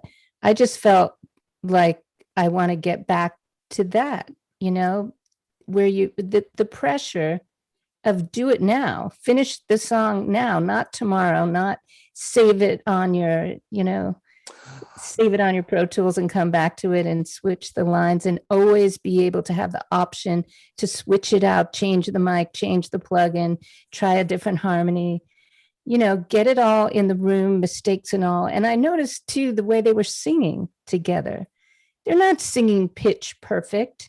They just have this blend together where they're not even singing hard, and they're not even changing how they are from the take they think it's going to be the killer take to the one they think is going to be the silly take.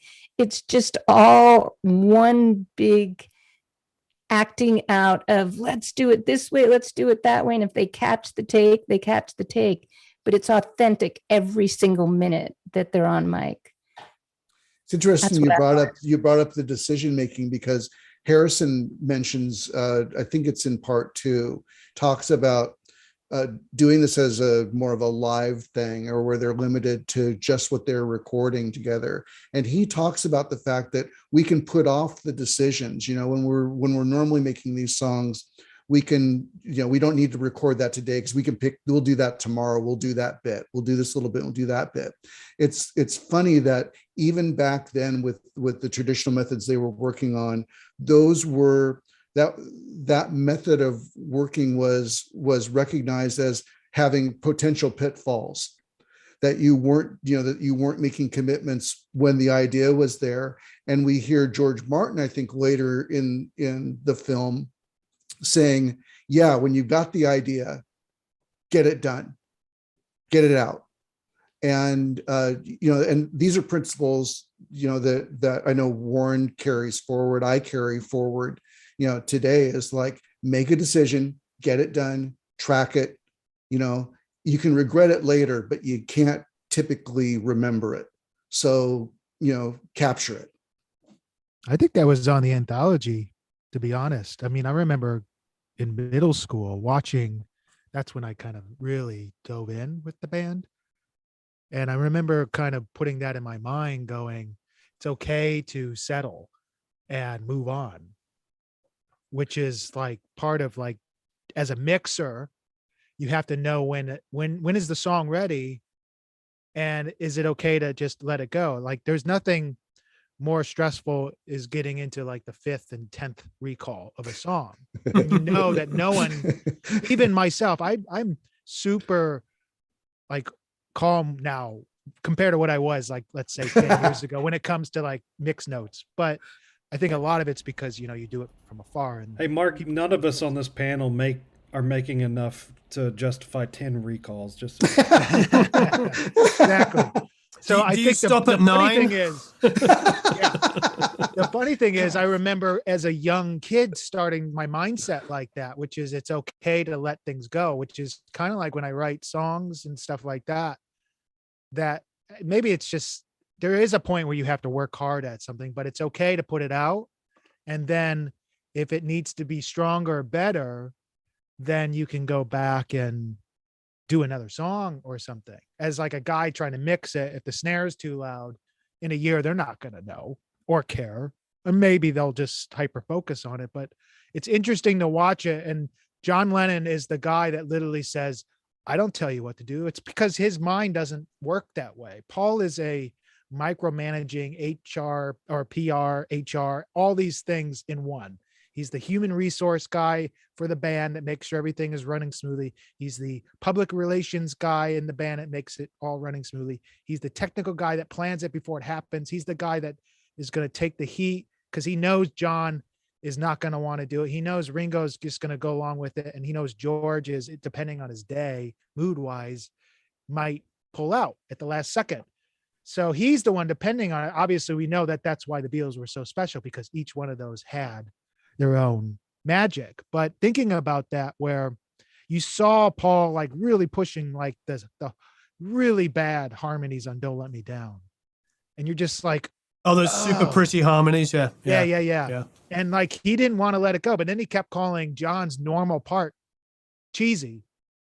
and corny, and like how those harmonies weren't. And I'm just like, he knew deep down that those were corny, but he wanted to try to balance it. I don't know. It's just going in a circle about this, but it's just really interesting to see how Paul would never be the guy that just lets things go. John didn't care. That's why he ended up doing Plastic Ono Band right after, which was clearly as raw as can be.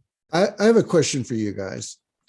To what degree do you think the Beatles were playing to the camera? I don't know, because honestly, I was watching when they knew they weren't on camera or didn't think they were on camera. It was amazing how they were similar personality wise. Obviously, you act differently when you're on camera. But there's that point too, like we were talking about it earlier, where John and Paul's like, have you written anything yet? And John's like, no, I haven't. He's like, I think I'm free Sunday. And Paul says, will you deliver? And they're both talking up at but even though they're talking up to it, I think he fucking meant every word of it, because there wasn't a song. There was Don't Let Me Down, and that was it. And a couple they were messing with. And the reason why they didn't do Across the Universe Further was because, didn't he say like, oh, it's going out on an EP? It was already going out. It was already going going out on that World Wildlife that nature. thing. Yeah. Okay. That's what I thought. Louise, what do you think? I think they knew, and I think it did change things. I think after a while, the camera was another band member in a way.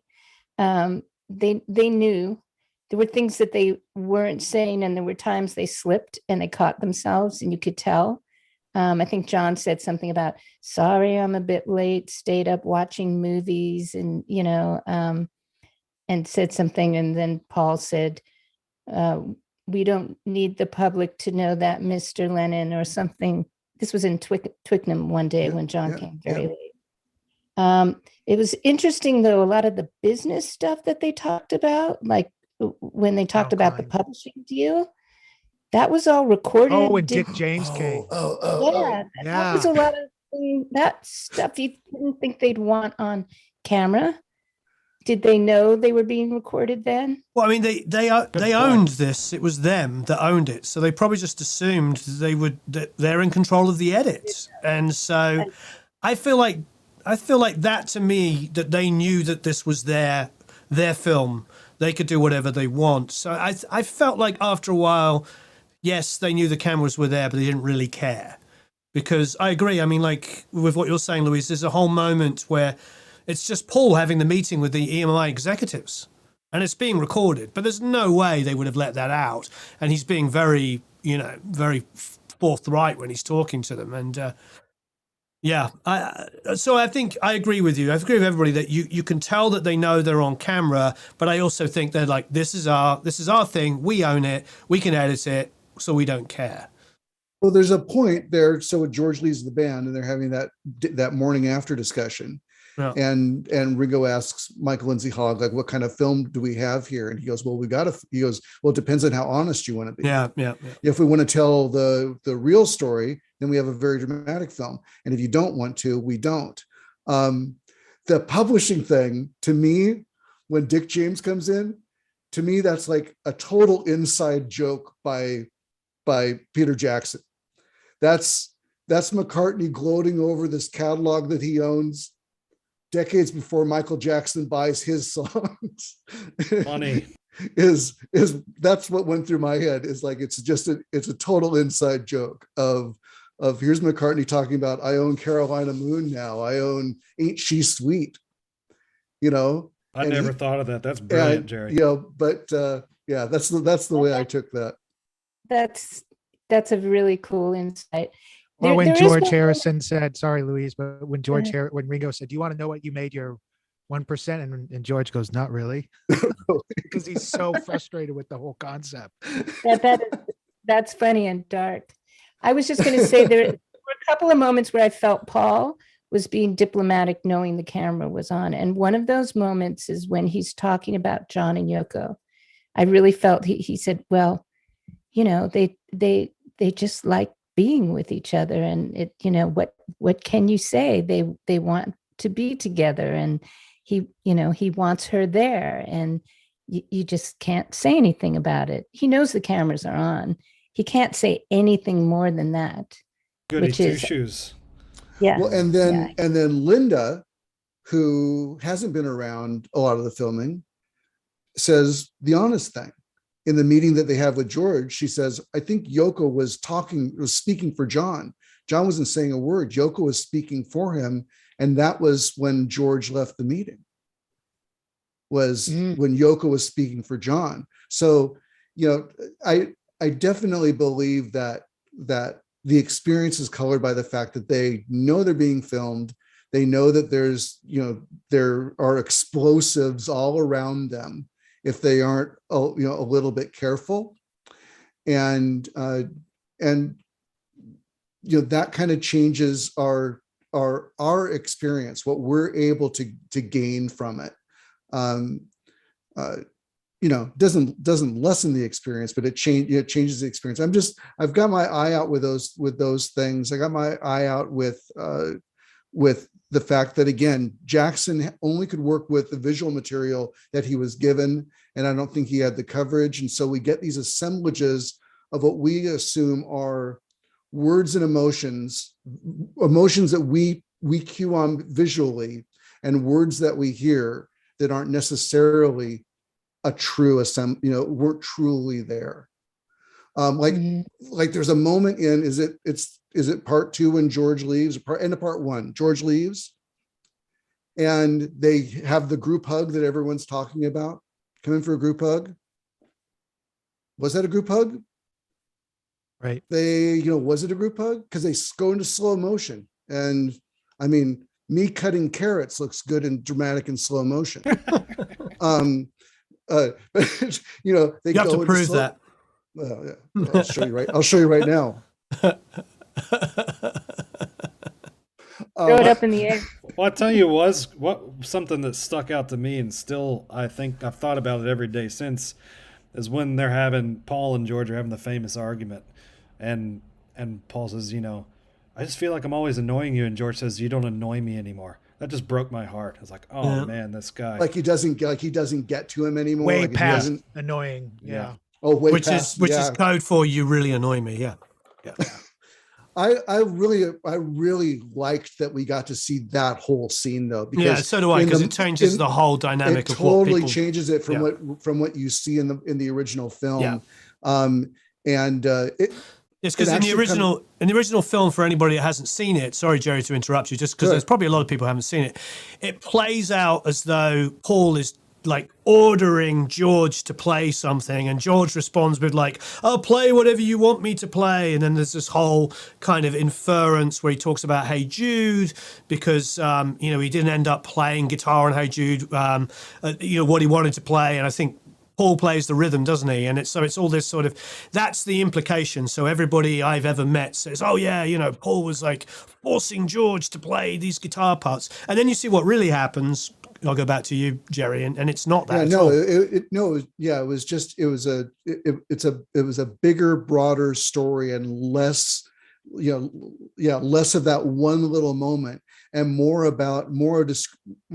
a commentary on how they collaborated together to build these songs, and the choices that they were making to build the songs. So I really appreciated that they kept that entire dialogue. You know what's something interesting is, you know, Paul came out a few months ago with and I saw it on a handful of places, different areas, kind of PR blast about, you know, reassuring that he, you know, it wasn't Yoko and it wasn't me that broke up the Beatles. It was almost like a setup. Maybe he just finally saw a final cut and he's like, man, I am looking really controlling on this. So I better get out there ahead of this just to make sure people remember it wasn't neither, you know, two sides. Because the one thing I always knew was, obviously, ever since Brian Epstein passed away, Paul kind of took over as the guy to make sure it all was tied together. Just like in that horrible Two of Us VH1 movie.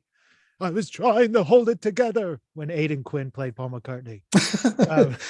Mercifully didn't see that one. I didn't know. What's that, Louise? I didn't know about that one. Who hasn't seen that? That's a great. I've seen it. It's horrific. Yes, I've seen it. Yeah. Not a recommendation. No, I've seen it Basically once. 77 era, but it looks like John Lennon from never. It sort of plays up on that idea, the folklore story. I don't know how real it is. Maybe Jerry knows the folklore story about John and Paul hanging out in New York and Saturday Night Live, and are they going to go down and play? It's sort of built around that idea. So the two of them are hanging out, and yeah, it's horrible. Well, let's talk about Alan Klein. Oof. Alan Klein comes in at the end, and John is completely over the moon about him on camera. He was just more happy that somebody knew of him. He was impressed. It was almost that common thing that happens with shysters where they know how to tug from your heart. So if he says, I know you, I love what you do, and tells him what he wants to hear, because that's all he was telling George. Like, he knows me more than you know me. And like, he was more impressed by that. And the idea that they were very aware that he was a shyster and pulling money from people, but he was our shyster, which is just like, yeah, but it's going to get back to you eventually, which it did. Did he go later? Because he says on camera, he says, well, it could be good for us, but I'm going to go with him. It sounds like he says something. And then Glyn Johns just comes right out and said, something's funny about that guy. If you bring up something and if he brings up and asks you a question, he doesn't like the answer, he interrupts and changes the subject in the middle. He just comes out and says it diplomatically that something feels off. And he knows good and well that Glenn knew who he, been around the Stones so much. He knew that's great context. There is Klein was managing the Stones. Klein ended up ripping off the Stones just like he ended up ripping off the Beatles. What Lennon really liked about Klein was that complimentary, aspect that Marc brought up. He also liked that Klein talked money in a way that Lennon understood. And Klein promised Lennon that he was going to find them money that Epstein wasn't making for them, that people owed them. So there's a comment in the dialogue where he says he knows where to find it and he knows how to get it. And he's talking about money. Mm-hmm. And so, you got a guy who's, on your side, loves you, you think knows you, and is going to get your money from people that have wronged you. I mean, sign me up. And that's probably was the general reaction. Sounds great to a drug addict. I mean, honestly. Yeah. And you're on heroin. Yeah, I mean that and I won't say what bands, but I've worked with bands with lead singers, and that's the way you get to lead singers. It's quite often in that kind of dynamic. I mean, John is, he wrote some of my favorite songs ever. Don't Let Me Down is my favorite Beatles song, along with Hey Jude. They're kind of my two personal favorites, and they're very different, but I love them for very different reasons. And it was beautiful to watch the evolution of that song and then the final rooftop performance. Because I remember seeing it when they used to play it. I don't know if you were Louise, you were in England when this happened, or the UK, but they used to play all the Beatles movies over the Christmas holidays. And so I grew up watching like Help, Hard Day's Night on BBC One, and Let It Be when they used to play it in its entirety. And so I have such a strong visual of John on the rooftop and just how great of a performer he was. I didn't know all this backstory. You don't really see it in that original movie. Mm-hmm. And so it's so unbelievably compelling. But yes, the lead singer in bands, I'm not talking about maybe necessarily solo lead singers. I can't speak to that, but lead singers in bands, I mean, when we look at John and Freddie and all of these singers that display that similar thing, coming through hardship and overcoming it, and the stage is there, is what that's where they come alive. That's where they become that person. Where you see with John at the end, you see with Freddie, and every time he gets on stage, those consummate performers, they do really respond you know, in my experience, the singers that I've worked with respond to that kind of stuff. And it's unfortunate, but I think, Jerry, you were just about to touch on the fact that Glenn, and you mentioned a couple of times earlier that we kind of glossed over, that Glenn had worked with the Stones quite extensively up until this point. So he'd seen the way Alan worked. Yeah. Yeah. Which, Yes. if you guys have read the Phil Spector Tearing Down the Walls, it's Phil Spector's biography, basically.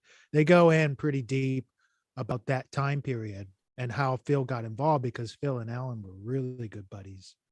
And it makes you kind of realize, okay, what was going on really there? Because it's funny, you think about it, Paul hated the fact that they put strings on Long and Winding Road, but then George Martin brings it up before even Phil Spector even came in. We're going to put strings on this. So we were planning on putting something like that. And Paul's like, yeah, I think so. Like it wasn't no, this is supposed to be flat. So it was obvious it was more about Alan Klein and Phil Spector coming. Yeah, the first augmentation, you know, kind of Long and Winding Road was George Martin and Paul McCartney, not Phil Spector. And I always say, you know, Paul might have hated it, but go to a Paul McCartney show. Right. He's playing that arrangement to this day. So I just wonder has anyone heard the Glenn Johns mixes of the original? Yeah. And they're great. They just Did someone say they're great? Yeah, they just released a new, you can go find it now, the Let It Be they just released, and they got all of Glenn's mixes on there. He did two full mixes of the album. Right. Yeah, I'm not sure which passes these are, but they're different. A lot of them are different takes too, or they're not at all the same takes. Lots of reverb. Yeah. There's a lot of takes to go through. Yeah. You know, the other geeky fact for recording people out there that are watching this is, you know, we all tend to believe that the only time that Ringo ever got a couple of tracks for drums was the drum solo for Abbey Road. But Glenn Johns was recording Ringo across two tracks, his drums across two tracks during the Let It Be sessions. It was a variation on what became his like famous miking technique. But you know, so it was basically a left side, right side sort of thing, and one of the sides teamed with a kick. And he had one dedicated drum track, and then another track was the balance of the drums that was teamed with either a guitar or a keyboard or whatever else happened to be going on. But those performances in the release versions that most of us are familiar with were folded down, so it sounds like it's still mono drums. But he was recording Ringo with two tracks back there, and back there before our famous The End drum solo. Well, the one that got through that you can still listen to that's not been reissued is Don't Let Me Down. Right. And if you listen on the left channel, with Lennon's guitar is a kick drum and Ringo's ride mic. And you can hear it. And it does do this weird thing with your head, and you're like, oh, well, I hear a crash, but all of a sudden, oh, there's this like sparkle thing going on over here. And and it actually, when we did the class, and I did like a little mix thing on that, and you would never do that and think that it would, God, who puts the kick drum over tied to a rhythm guitar in the left channel? These days, like I do occasionally do weird stuff for people that want to get weird, but the first thing they'd say is, why isn't the kick drum in the middle? Regardless of what people are perceived to think about where things live in a mix, if you go put your headphones on and listen to Don't Let Me Down, it sounds really cool to listen to. And especially even with the kick drum over there, it seems out of place, but only for just a second. It really sounds great. I think it was Brian Eno was working, or Daniel Lanois working with U2, that talked about this fact that when you give something a very definite point in space, that it makes it feel more live. And I think that's one of those phenomenons where when something is there's the drum set. Maybe that's why the Rooftop was pretty mono on this. Everything collapsed into mono for the Rooftop. And like, it's funny, I paused it and then I went to iTunes to the most recent album, and I pulled out the songs that were on the roof just to hear the difference between the two. And be honest, like the mixes were very, very, very different than the Get Back movie sonically. And I'm wondering how much that had to do with them trying to perceive that thing you're saying, Jerry, about putting everything in this center versus spreading everything out pretty and creating that. Well, they also, if you notice, like if when they're doing the rooftop and they do a shot from like another building, they're using artificial plugins to make it sound distant. I can't believe they were able to sync up all the Niagaras and that every single one of those cameras had an audio feed, because they didn't. I doubt it. That would just been a lot of people to deal with that. So yeah, and then also there's a great scene where they're twicking him and they're looking through the studio doors and they're playing, and all of a sudden you can hear the sound, kind of a lot of overdubs. Oh yeah, there's a lot of sound design that goes on with that to give us that feel. I don't want to overplay that, but again, I think it is important to have a little bit of a critical eye toward the assembly aspects of this, and it doesn't take much to see them, where there's literally continuity things. Like in The Last Day, I think we see Harrison, and he's in the clothes that he was in the day before, day 20, and we're on day 21, and there's a scene where they cut to Harrison and he's in the clothes from day 20, and then he's back in the clothes from day 21, but he had the right mouth was moving the right way to match up with the dialogue they were doing. That's just the way films are made when you don't have all the footage. So I think he put together a great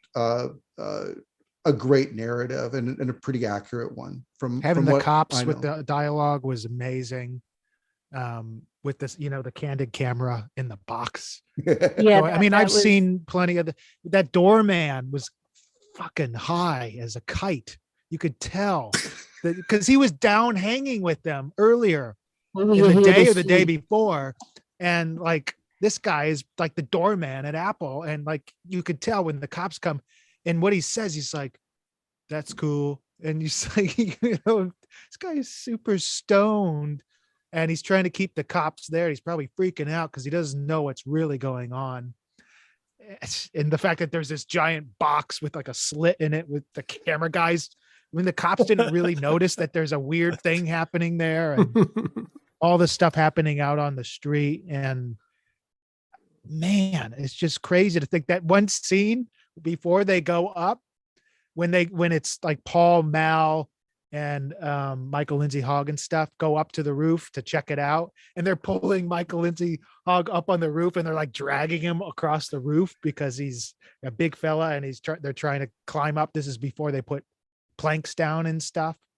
Just, the amount of money that they had to put into that alone, the construction, doing that days in advance, like, it's interesting to see all the work that they put into it. The fact that they were able to get through the building, the guy that owned the building, he's like, he's on my building. They're pointing at the camera guy and the three PAs that were standing next to the guy across the bandway. And it's just amazing how like they were all meeting 5 minutes before and they didn't really know if they were really going to go up and do it. Yeah. Disrupting my district. Yeah. Cop. I love the young cop and then the captain walks in almost chuckling like, oh, what's going on? Would it be all right if I went upstairs? It was the sergeant. Yeah, the sergeant comes in and he goes, do you have some of my officers here? Yeah. It's interesting. Paul, at an early stage, he has a real sense of audio visual. Like, here we all are in 2021, and we know, content is audio and visual, and throughout the whole movie, back to Twickenham Studios, Paul's like, yeah, but we don't have a picture to go with it. It's a lot better if we have a visual. And then he brings that theme again when they're in Savile Row about George just wanting to make an album. And for Paul, just making an album wasn't enough stimulation. Couldn't process audio. It was like he had to be told for like 15 minutes so his mind could process what he was going to do. I really related to that because I am the kind of guy that once I know what's happening, I have to be deprogrammed to understand. That's why, like, when I do certain things with Warren, I'm like, next Thursday, right? Next Thursday, right? And it's just for me to just program it in so I can plan my week and do stuff. But it's funny how he's sitting there and he's just like, everyone's telling him. It's very easy for me to go, of course, dude, this is not going to have to be like that. But he's literally probably spent months thinking this is how it's going to have to be. So I have to program myself to think in this terms, and he has to deprogram, which is why he says, okay, now that I know that it's not going to be this, I'm okay with that. It's just crazy that was the one thing that I've said maybe twice already, is I really feel like I know them as people a tiny bit more, which is crazy because I thought I really got an idea who they were. And last night I was watching Help, and you guys should go back and, take a peek at Help and Hard Day's Night. And Help was pretty funny because they're goofing around. They're doing everything. I've seen that movie 280,000 times. And it was just after watching this and going back and watching Help, it's really neat seeing like the partnerships still. And George being kind of the same personality he's always been, kind of a little, just like, didn't want to be around there. Didn't want to do that. I mean, all the way back to like Ed Sullivan's show, he, was staying back because he had a sore throat and all this stuff. And he's always was kind of like that guy all the way 10 years later. So they were totally used to his personality. They were all used to it by then. I love that line in Help. Nobody knows we're here. I know we're here. George. Yeah. Dare I say it, with a ring like this, I could rule the world. I want to go back and watch The Magic Christian. Yeah, me too. Me too. Yeah. Badfinger. Yep. And his money. Yep. And there's those references to John's movies as well. How I Won the War. How I Peter Won the Sellers War. seems so awkwardly uncomfortable. Yeah, John was just really fucking with him. And they were friends. So I don't know if he feels uncomfortable. I don't know. It felt like, because he didn't say anything really, it felt like he was just kind of ushered in for the sake of it, and then he wanted to leave. And it was just, yeah. It was probably like he was probably it felt like he was probably walking past, leaving the set. And somebody said, "Oh, come in. Let's get you on camera." That's what it felt like. Yeah, could be. He didn't want to perform. Maybe he didn't want to perform. And he was walked out the wrong way, and I was like, "Oh, Pink Panther really is the Pink Panther, isn't he?" Yeah, he's just awkward. I mean, it's an interesting dynamic because he was what, Jerry? What would have been like early 40s? Yeah, and he looked older than he was. Yeah, he looked older than he was, but he wasn't much James older looked way older than he was. I looked up how old Dick James was then. He was like 47 or something, and he looked like he was about 70. Wow. Well, Peter Sellers made those Beatles parodies, She Loves You. Oh, yeah. Yes, she does. Yeah. Yes, she does.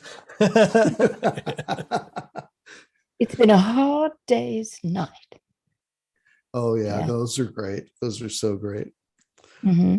I love seeing all the all the moments that are on the album that you didn't see before. Because I didn't know where Charles Hawtrey and the Deaf A's, phase 1 in which Doris gets her oats.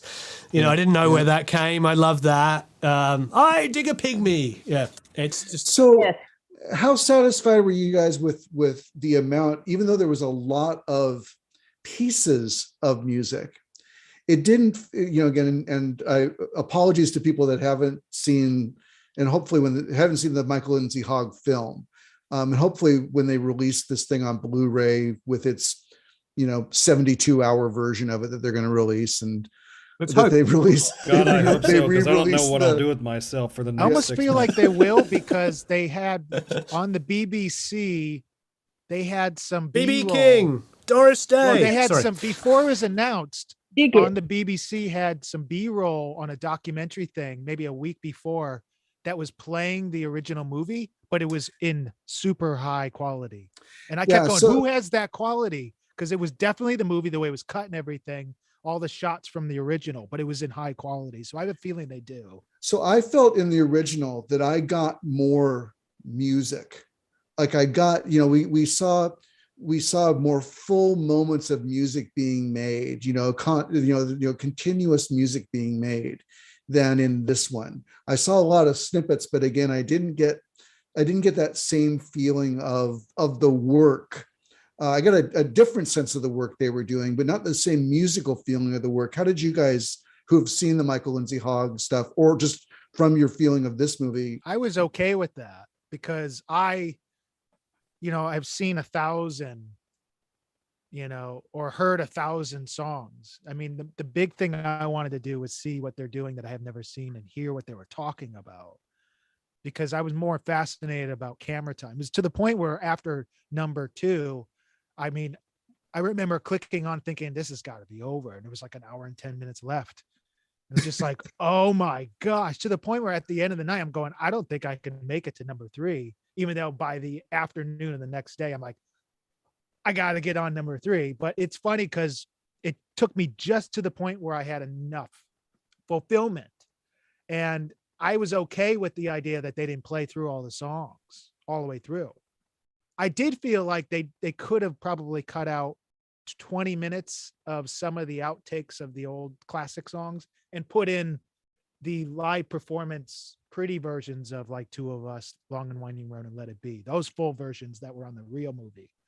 But they didn't. They put those on the outtakes of the end credits. So there's a handful of scenes where they identify, unfortunately, not super accurately, that like that's the take that was used on the album. This is the take that you see on the album. There was a couple of instances of that. I just, if I'm sitting by Peter Jackson when he's making this, I'm saying, if you've got film from this date of them doing this song, and we know that that's what ended up on the reel, give the fans that, give them that. And I don't think we got that very much. It was like 3 times. You don't think we got the final versions when they were playing them? No, I know we didn't. Not in most cases. I think a lot of it is because a lot of the final versions were cut up from 4 or 5 takes or 10 takes or something.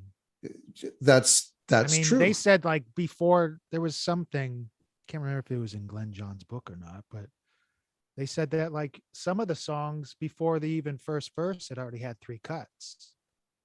And you can tell because there was times where when that came up, within like 5 seconds, it wasn't the same take anymore. It was that take that ran into the problem. I think there were at least 3 in the third movie where it says this is the take that appears on Let It Be. Yeah, it does. Yeah, they are. But again, like Get Back is an assembly. Mm-hmm. Don't Let Me Down is an assembly. Let It Be is an assembly. They're edits of multiple takes that pull it together to bring us the song, and they unfortunately erroneously take a moment of that and say this is the take that made it, and to kind of reinforce the myth that this is a live album, and it's not. Mm-hmm. Oh, that's a very important, super important footnote. Well, with the exception of I think the live rooftop take of 909. I have to look, Jerry. I think you're right. I think 909. There's 2 tracks from the rooftop concert that made it pretty unadulterated. Get Back, isn't it? Yeah. No, Get Back is actually the studio performances, 2 studio performances edited together. The only live element of it is they cut Lennon's ending dialogue of, I'd like to say thank you on behalf of the group and myself. The group of ourselves, and I hope we pass the audition. Yeah. The hard thing is that you can only say that if you've got an authentic British accent. We get used to the other takes from Anthology since it's been out for almost 25, 30 years that, now it's like I have to remember which version, because I think on Anthology, they use the version that they turn the amps off. And John fucks up the guitar solo a couple of times. And so my mind, since it's been that long, Get Back had a single version. That was one, or Let It Be. I'm sorry, Let It Be had a single version with one solo, an album version with another solo. Get Back is an assembly of 2 studio performances plus dialogue from the rooftop concert. Yeah, I think there's only only like Don't Let Me Down. Don't Let Me Down was a studio performance. It was Same one as, after like, nine, the one after Naked. 909, and I think I Got a Feeling, and I believe I Got a Feeling is an assembly of 2 live performances. I'd And have your to blues, read my own book. because you're sweet and lovely girl. They say that one's a final take too, I think. might George's be. song. It might Um, be. So, geek question. Tempos, how'd they cut them all together? Was Ringo so solid and consistent between takes and his tempos that one day to the next would match up? I mean, that's real. I mean, especially for Get Back, that's like the magic. Like there's no indication that they used any sort of vari speed on like Get Back or any of those. It's just, Ringo knew the tempo he played it at, and they all knew it. I mean, because you see George counts it in, they're tapping it out. He was that good. He was that good, and they just played. They put after a point. And again, this is something we don't see in the film. Those dozens and dozens of times that they play these songs and rehearse them. If you pay attention, you recognize that they've been rehearsing for 19 days or 20 days, including Twickenham and Apple. But we still don't get a feel of how many times they're just playing. And after a point, that was the speed that the tempo of this song was played at. Some friends of mine on Instagram the other day, a drummer, I think it was my friend Marc Stepper, was a great drummer, and it might have been another guy, Tyler Chester. They were having this Get Back dialogue every day, like giving their, posting their notes, and one of them posted, Ringo, always on time, always smoking, always in time. Always hungover. Yeah. No, he wins the Attitude Award. He's the best. Yes. Remember the movie Imagine, the motion picture? They what was that, 87, 86, something like that. Did you guys ever see that? Obviously, that's a really good biography movie that Yoko made. So that's the soundtrack on that's outstanding too, because it's all John Lennon songs, but they used different masters. I think they ended up redoing a ton of mixes for the movie because it was a super budget movie. And the Don't Let Me Down that's on the soundtrack, the mix of that's my favorite of that song. And that is, as like Warren, it's one of my favorite Beatles songs by far. And for some reason, that version versus the ones I've heard everywhere else has way more bass and fatness, but it still has the part where he fucks up the line, leapy doppy blue chicoo. And it's just interesting, all these different versions, same as the version on what was 2003 or something when the Naked album came. That's the live version on that one. That's the rooftop on that version. Okay. Yeah. Because there's a lot in the back days of Anthology and stuff. You could still hear a lot of the feedback on a lot of those tracks, the howling of the PA, the Fender speakers. Fender. I have another really geeky question. I get really detailed with the strangest things. So when Glenn went from mono to stereo on Ringo, even though they later, mixed them together. Sort of stereo, not really stereo, but okay, two mics. Two mics. Two channels.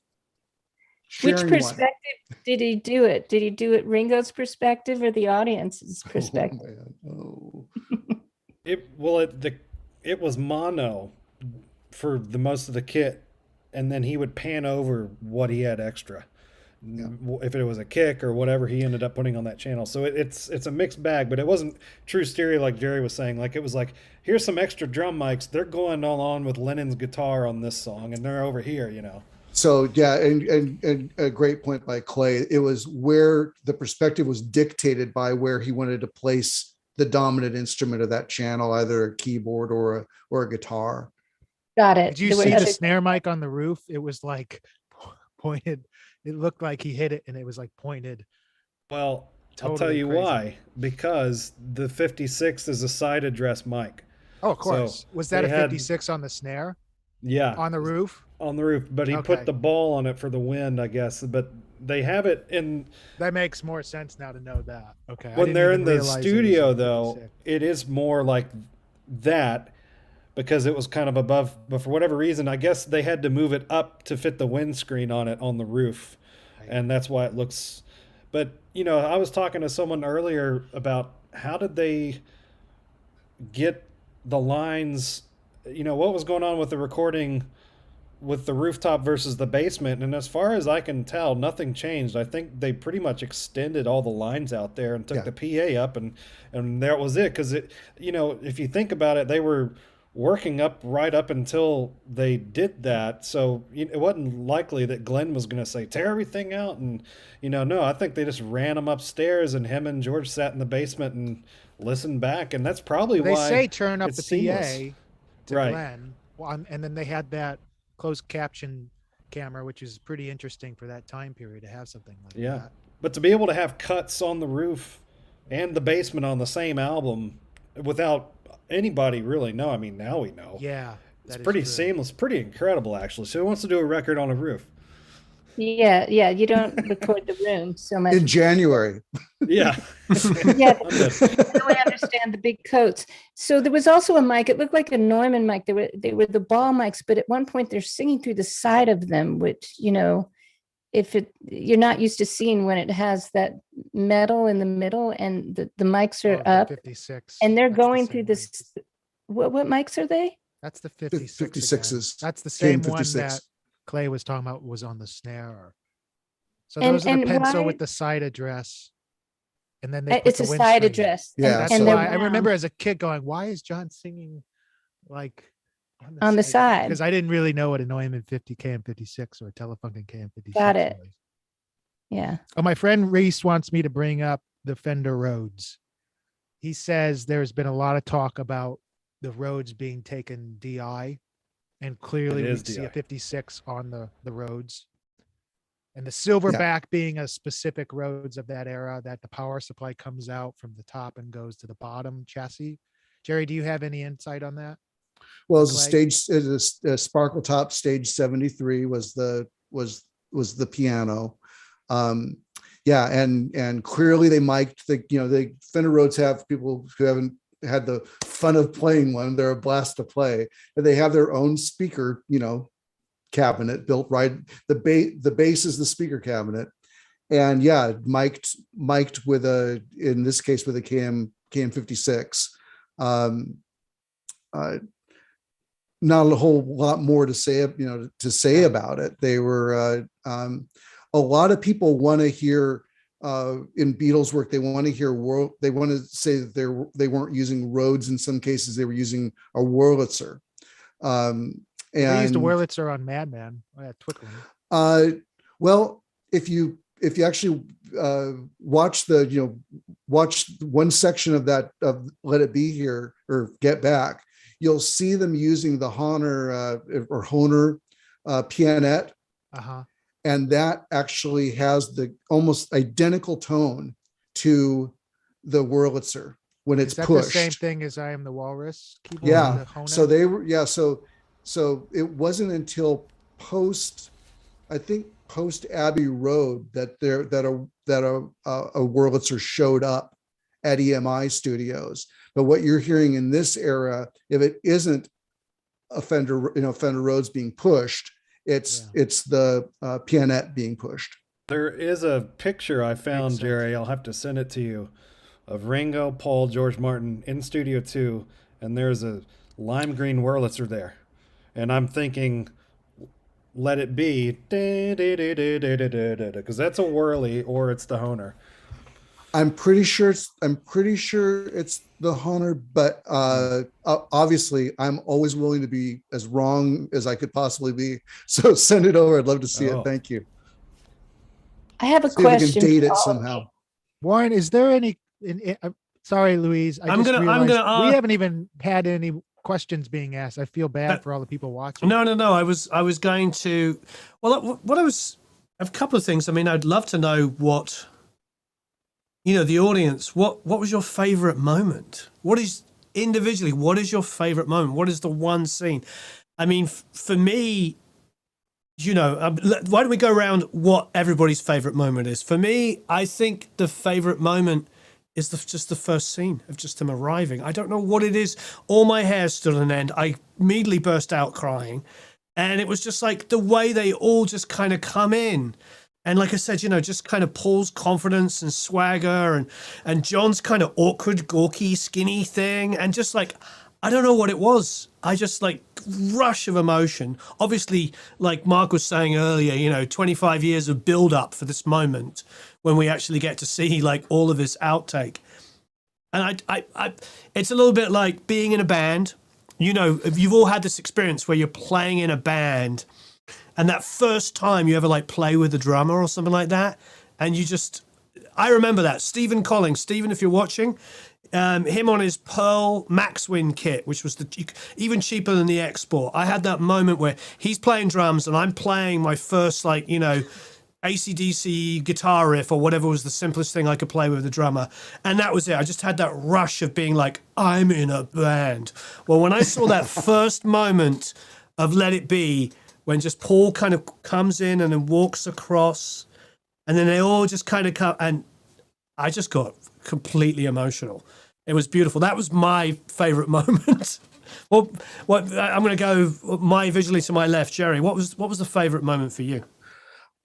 Probably when Billy starts playing with them, when Billy Preston starts playing with them, and you hear the potential of these songs, and you see the joy, the just absolutely evident joy on McCartney's face and Lennon, where they're lighting up with the music they're making. That was the one that hit me. But of course, I've been anticipating this too. So when I heard "In Spite of All the Danger" in the opening credits, I was really excited. Yeah, absolutely amazing. Louise, what for you? What is your sort of overriding favorite moment? I think my hair stood on end when Paul starts singing the unwritten words to Get Back. And it's just a little idea, and you know how the song goes. And at that moment, I'm realizing that we are going to get to watch the songs being written. And it really was impactful for me. You know, when you're a little kid, you know, and you dress up for Halloween and you wear it, you know, you pretend to be somebody and you're 5. And the minute you put the costume on, you are that thing that you're wearing. And what I loved so much and found so inspiring as a songwriter is that Paul, he acted as if he was trying to remember a song that already existed, that he was trying to discover a jewel that was buried already, that it wasn't even his idea. It was like there. And you could see him reaching for the song. That to me just was life-changing and reminded me of, you know, what I love about songwriting and how I want to do it at its absolute best. It's a great way to express that. Yeah, Beautiful. That's great. Clay, what was your favorite moment? I'm with Louise. That when I saw that, I was with my wife and my little girl, and I said, "Everybody, please be quiet for a second. We gotta watch this," because I could see him. I knew what was happening. I've done it. I've seen people do it, but when you do it and you base your creativity on these guys, you know, and your inspiration is heavily influenced by them, you think surely there's like some fairy dust, and it humanized them in a way which was, and I never thought that the Beatles would be humanized in my lifetime, and they have been, and it's a little bittersweet, but it also is, like Louise is saying, it's inspiring. It's like, wow, all we really have are us, you know, like he did pull that out of thin air, and yes, he is a genius, and yes, he worked to do that, and I can do that, and you can do that, because he just did it out of thin air. And I think that's something that, you know, to show that scene to an aspiring songwriter or somebody that's discouraged on their creativity, and, you know, to show them that he had to work. You know, you hear all these stories about McCartney in these interviews. Oh yeah, you know, yesterday came to me in a dream and all this, and it makes you feel a bit deflated because you're like, well, I don't dream about songs, and if I do, I don't remember them. And you know, the same he says with Let It Be, like, oh, it came to me in a dream, and there's all this like magic and fairy dust surrounding the Beatles anyway. But when you see that, I can't get over it. I'm still can't get over it. Like it's like I don't know. I want to watch it every day. Yeah, absolutely incredible. To just to your point quickly before I move on to you, Mark, that you just surmise why I've always Let It Be has always been my favorite record, because when I heard it, the original version, you know, as a kid, it just it comes across like that. It's covered in incredible songs and wonderful performances, but there's a humanity to it, a rawness to it, not raw like people are explaining it, like raw like honesty. And I think Louise was using honesty earlier, and it's like that's just in that album, that original album. And yes, I agree, Clay. What this did is amplify this for me. This movie amplified what I always felt. Mark, what's your favorite movie? Sorry, what's your favorite part in the movie? My favorite movie is Back to the Future. Future. Yeah. Now, what's your favorite moment in the movie? My favorite part of this was, you know, very similar to everything you've all said. Specifically, you know, Louise and Clay, what they're saying about watching the development of Get Back and knowing that he would have never came up with that song if John Lennon was never late. It probably might have never came back after that. You never know. And that's the special part about that spot is you see it starting, you know where it's going. He doesn't go where you want it to go for a little bit until he starts kind of getting it closer and closer, and you start to kind of go, okay, he's getting there. And then you realize it's locked in, and then you see Ringo and George like gelling, and you're like, there it is. That's the premonition, and that is the catalyst of this song starting. And then John comes in and immediately sits down and plays guitar. What Clay said about humanizing is something that I am very in tune and aware of, and I deliberately try to separate myself, because it's why I don't go to a lot of shows for bands I love. I don't want to be reminded that they're real, multiple bands. And it's weird because it's my connection with this interesting kind of, it's hard to explain.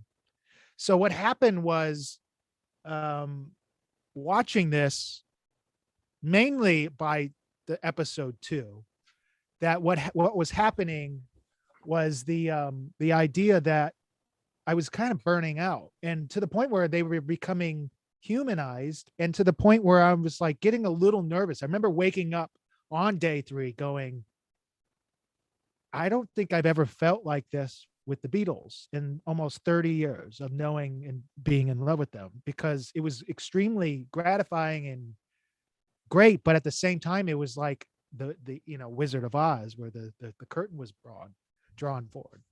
But what I can say though, strictly because I always said no matter what, I could never work with Paul McCartney, even if I was guaranteed this unbelievable. I just couldn't do it because it was so important to me to not.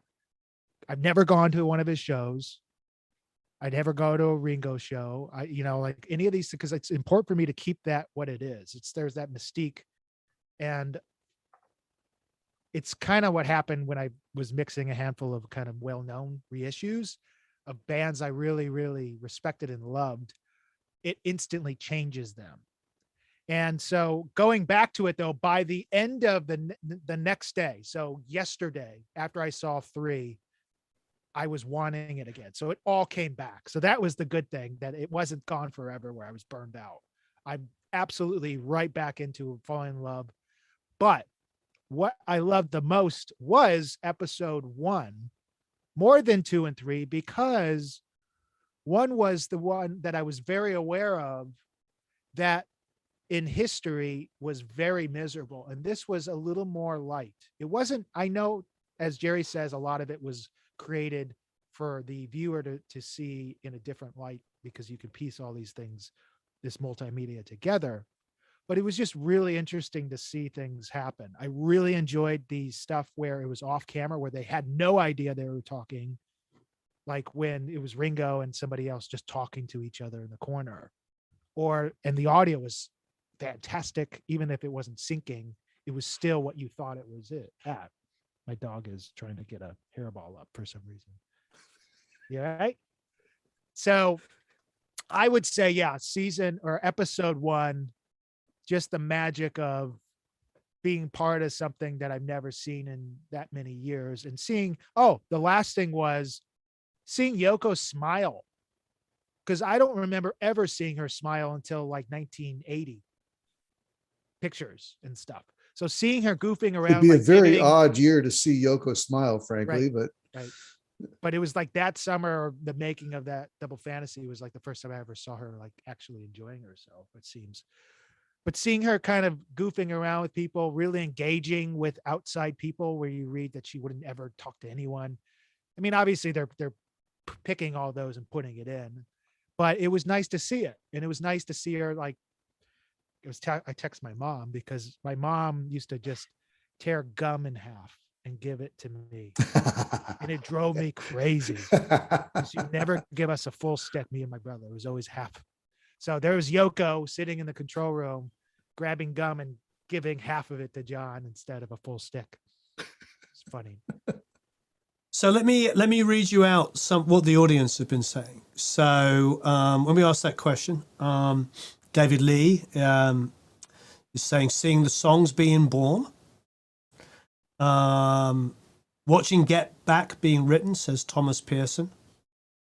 A moment I love, William, we were talking about earlier, William Barkman saying John and Paul showed how the pros do it live on the roof, how they came alive on the roof. I think we particularly John, obviously. Another beautiful moment we talked about earlier, Ringo and George getting, working on Octopus's Garden together. Just a beautiful moment. Lots of people saying what Todd's saying when Billy came on board and everyone is thrilled. Michael saying, when his favorite moment was when Paul was strumming the bass and Paul comes up with Get Back. Let's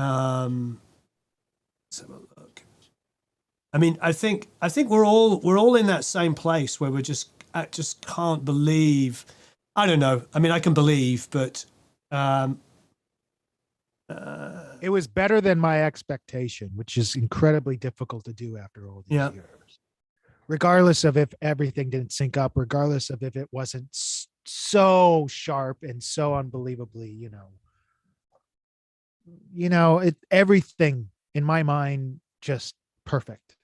I was glad that they did the split screens. I couldn't believe they waited this many years to do the split screens on the roof. It was just like, why weren't we doing that before, where we could see everything at once? Because there was so much great images happening, and worked so well with the idea that everything was 4:3 as well.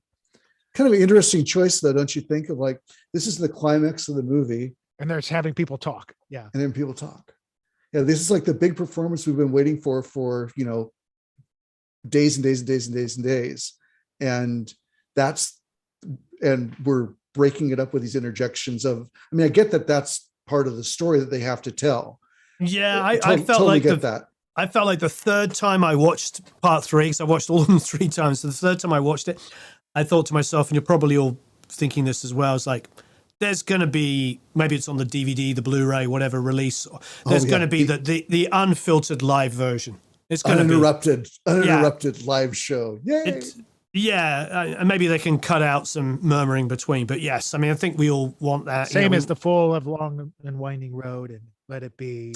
Thanks for bringing that up, Mark. That was curious to me too. So, for people who aren't aware, they could only perform some of the songs because of the nature of the songs live on the rooftop.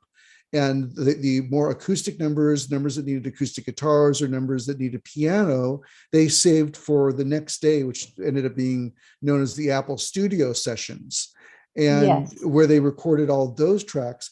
And I was really surprised that they gave such short shift to Long and Winding Road and Let It Be. Really surprised me. What did you guys think of that choice? It was surprising, was but then bummed. I was glad they kept it through the whole end titles. I'll tell you something I felt about Let It Be in the Long and Winding Road.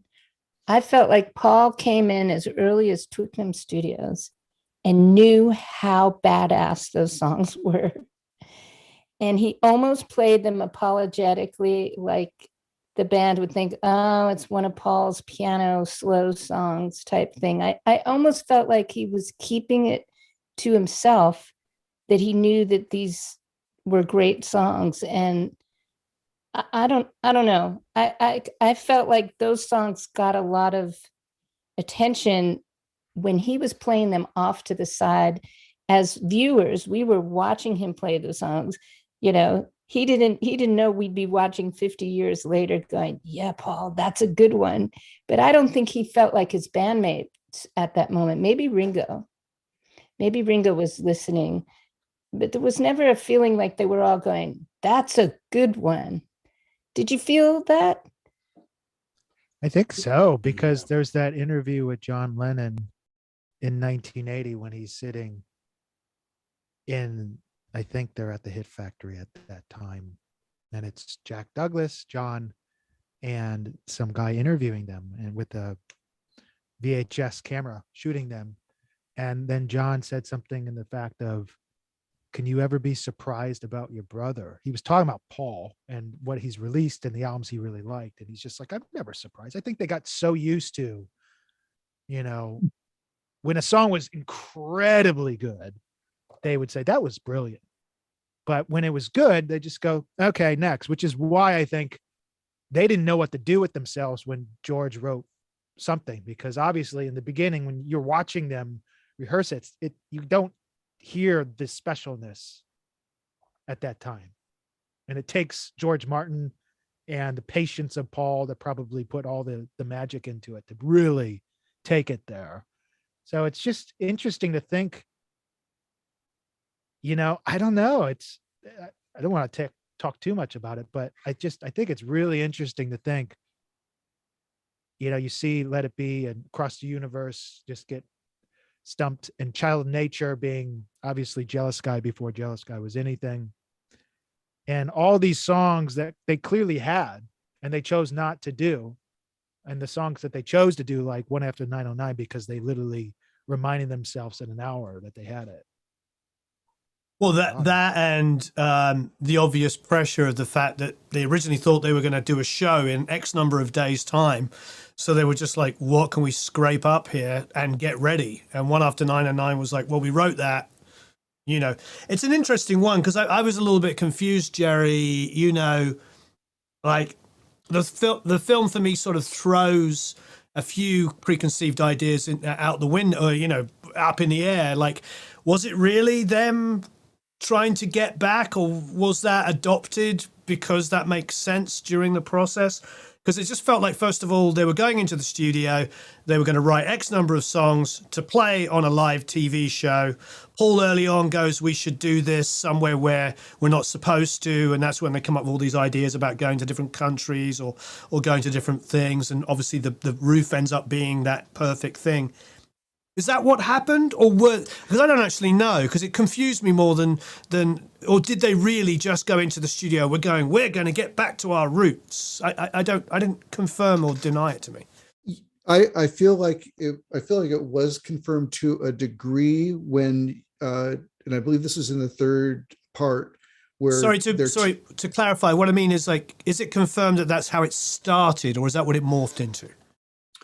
I think I do think they started that way out of necessity, out of necessity. But apparently at some point it became a philosophy, because you do hear Glenn Johns refer to, I don't know if it's McCartney or Lennon bringing up that, oh, we could add this later. One of them talks about adding a part after they've recorded it. And Glenn Johns says, yeah, but that would be cheating. Okay. And so I think that I do think that they were attempting to very late in the process to adhere to that idea of this is going to be what we can all play together live. And you remember Lennon at one point says, our problems are solved because we've got Billy now. Right. And, so our problems are solved in playing these songs because now we've got someone who can always be playing keyboards on it if we need it. So I do believe it was always the intention. I do believe it became the philosophy of the session. And I think they tried to adhere to it as best they could until, everything was said and done. And again, when we get to enhancing the songs now, everything's out the window. They're back to, and I argue this in my book, they do get back. Please Me is made up of 5 different performances. So what's the problem? Edit it, little Eric. Yeah. I do enjoy when they're going, when they eventually get to One After 909, they're going through these old songs that, if you've heard the Niagara tapes, you've heard them, but there's just a lot of people didn't realize all these little songs, and like you'll just, it's like, oh wow, that's what, like, that's the caliber of a song a couple geniuses throw away. I want to hear the whole thing. I want to hear like how bad it really is, because I'm still disappointed that Mad Men was never. It sounded like a Harry Nilsson song mixed with I Am the Walrus and Hey Bulldog. Yeah, it had a little Hey Bulldog. Could not just going. How did that song get abandoned? That song, even after that, would have been really probably okay on Imagine or Mind Games. Hey, Jerry. There's a great bit too of Lennon singing I Lost My Little Girl, which was a McCartney song that he sang. And they like slowed it down and took the pitch down. And the way Lennon does it is so spooky. I want that recording. I want that whole thing. I want to hear, like, I'm dying to hear that. It's just Jerry. awesome. Yes, sir. Can I throw you under the bus? Why don't we do a little giveaway Can you give away a signed copy of what book is this in? Is this in the last of a series? Volume 5. Volume 5. All right, let's do a giveaway. So all I want to know, of everybody watching, what is your favorite song from Let It Be? There is no wrong answer. And Eric is going to pick somebody at random. He just gave me the thumbs up. So, and you have to sign it. You have to sign it though, Jerry. Signed copy of the book. I'm happy to provide a signed copy of the book. Hold on a minute. Let me log into my YouTube. Hold on. Do it. I think you've got that one, Clay. I do but is have it signed? that one. But is it signed? Probably not. Might have to get another one. Yeah, I always say I'll sign it if you want the value of the book to be reduced. I'm happy to do that. So everybody watching, do me a favor, hit the like button. Thank you ever so much. If you haven't already subscribe. We'll try and bring as many of these lovely people back on as frequently as they can. So yes, just let us know, what is your favorite song from the album? I'm going to say from the album, because if I say from the movie, yeah, that could be fair. All, yeah, because So from the album, a couple of things I wanted to sort of mention. So obviously, you all know I'm very good friends and blessed to know Jack Douglas, who of course produced Double Fantasy, and we've made lots of records together. And he was one of the engineers on Imagine, and of course he was in the middle of production producing Milk and Honey when John was killed. And so he's told me many, many stories about John, some of which I can repeat and some of which, of course, are for Jack in his memoir.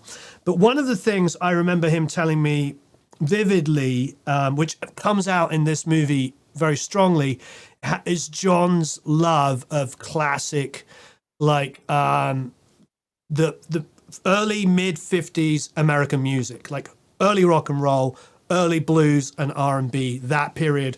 And when when they put the band together for Double Fantasy after John had taken like 4 or 5 years out of music, Jack was suggesting different players, and John said, you can choose whoever you want to play on my record. He goes, but they have to be my contemporary. They have to know the music I love. And that was a prerequisite. And what I love is a lot of those scenes when they're playing the classic 50s rock and roll that they grew up on. I found that really beautiful. And you could just tell that they were kids again. They get to be, and again, it's another moment of like being in a band, like a bunch of guys in a band playing the songs that they grew up listening to. I thought that was just a great, great moment, or many great moments. I totally agree. And that's, for anyone who's been able to get their hands on the Naga reels, the B-roll audio, that a lot of this was the movie actually construction was based off of a lot of that, this documentary is based off of. They play so much of this. They're constantly playing this between takes of their songs. They're jumping into all of these songs that they love from the Hamburg days. Yeah, they were playing like 8-hour shows in Hamburg, so these things would never 12 hours. away. 12-hour shows.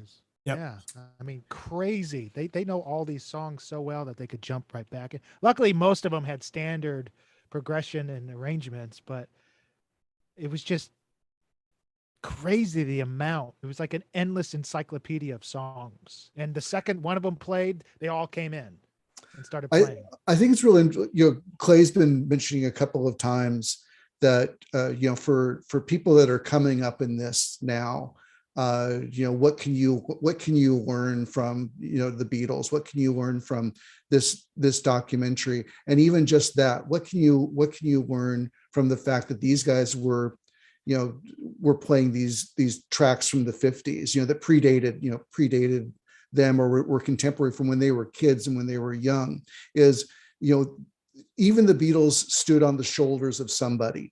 Even the Beatles, came from something. They didn't just emerge out of nothing. They are the sum of their influences and their own creativity. And each of us in our lives has music that just melts our heart and rocks us to our core. And that was their source of inspiration. And I think we can all learn that we all have that source of inspiration. It's there for each of us in our musical upbringing, and we can bring that forward to make our own music. Yeah, you want to learn how to sing harmony? Go listen to the first 5 Everly Brothers records. They're untouchable. I mean, yeah. And black music. I mean, that is it. That is the end all be all for them. Yeah, American rock and roll music, but black music. The music that they had to go. Yeah, Isley Brothers. They were crazy. They had to go. Basically sneak these records in off the shipping docks from, they wouldn't sell them there. I remember, I don't know if it was Paul or in the anthology talking about, George maybe talking about, there used to be this guy that would go around in his car and he'd have all these American records because we couldn't get them, in the record store. And we'd get, have you heard this one? And then, you couldn't find them again. Then we'd borrow them and, he's got this record and so much of that, Arthur Alexander. I mean, there's but they just email each other the songs. Yeah, I sent you an MP3. Yeah, didn't you get that? Totally. Yeah, it's on my Dropbox. Yeah. So Eric, who did you choose? Who won? Sergo Casimir. Sergo, and what was their choice? Let It Be. Let It Be. Look at that title song. Eric's probably like thinking, I don't want to if I get a song that isn't on the album, I'll get it wrong. Safe one. Congratulations, Sergo. And so just email eric@producelikeapro.com, eric@producelikeapro.com, with your full name and shipping address, and we will strong arm young Jerry there to send a signed copy of number 5. I think we should do the same thing with your course, Mr. Clay Blair. So we have basically name. What were the songs that we did on the Let It Be, or you did, I should say? We did Get Back, Don't Let Me Down, Two of Us, and Let It Be. Just like all absolutely amazing. Kind of wish Absolutely. we'd done Dig It. Yeah, me too. But, I you love know. seeing Is that. Dig That It was the one where he goes through the song titles? Oh, I love that. I love that scene. I The think long so. and winding road. I was Don't like, that let could be me a song in down. itself. Just how he says that. Is just That was like- a great scene. He's I love reading the that. list. and then he's like, "Hey, because it's the chord." Yeah, the chord progressions progression of is for another He's sheet. just reading down the list. I thought it was the keys of the songs, on wasn't it? my subtitles, it comes up as like Spanish A B, like weird because they didn't know that it was just A B. It was just some weird Right. names. I didn't even know what they meant, like A J J or something like that. So weird. We'll see you guys in 20 years for the live action The 3D submarine that they have been keeping from us all these years. They did a live action version of it. No, I'm kidding, man. Oh, okay. I was like, what? VR version that's coming out. Well, yeah. So Gary says he's taken the course, Clay's course. Westfield says he's taken the course. All right, so we're going to give away. So we need to ask an everyman question. Clay, what can we ask that everybody has a chance? Just like what would you want to know of the audience? Like, what is their moment? What's something? How about what? Oh man, what's? We've already asked favorite song. Okay, how about this? What was your favorite song from the rooftop performance? Because that's a pretty cool set. Not Sure. the album, but the rooftop performance. Rooftop performance. Can you name off the songs that are on the rooftop performance so that Eric knows which ones are out there? I think there's 3 versions of Get Back. Don't Let Me Down, One After 909, I've Got a Feeling, or I've Got a Fever, as Lennon likes to say. Dig a Pony. I think that's it. Did you get that, Eric? Yes. Don't let me. Did you write that down? Do you know what it is? Do you want him to say it again? Yes. Don't Let Me Down, Get Back, Dig a Pony, I Got a Feeling, One After 909, and what am I forgetting? I think that's it. Is that it, Jerry? Yeah. Let It Be wasn't on the roof though, was it? So No. one more time, everybody. These were the songs on the rooftop. Clay, I'm throwing you under the bus again. We're throwing us both under the bus. Yeah, it's Don't Let Me Down, I've Got a Feeling, One After 909. What am I missing at? Dig a Pony. And Is that Get it? Back. And Get Back, of course. And of course, Get Back. Okay. So let us know which one of those from the rooftop did you prefer or did you love most? I mean, again, I'm a Don't Let Me Down guy, but Eric, too. I don't want to influence. Yeah.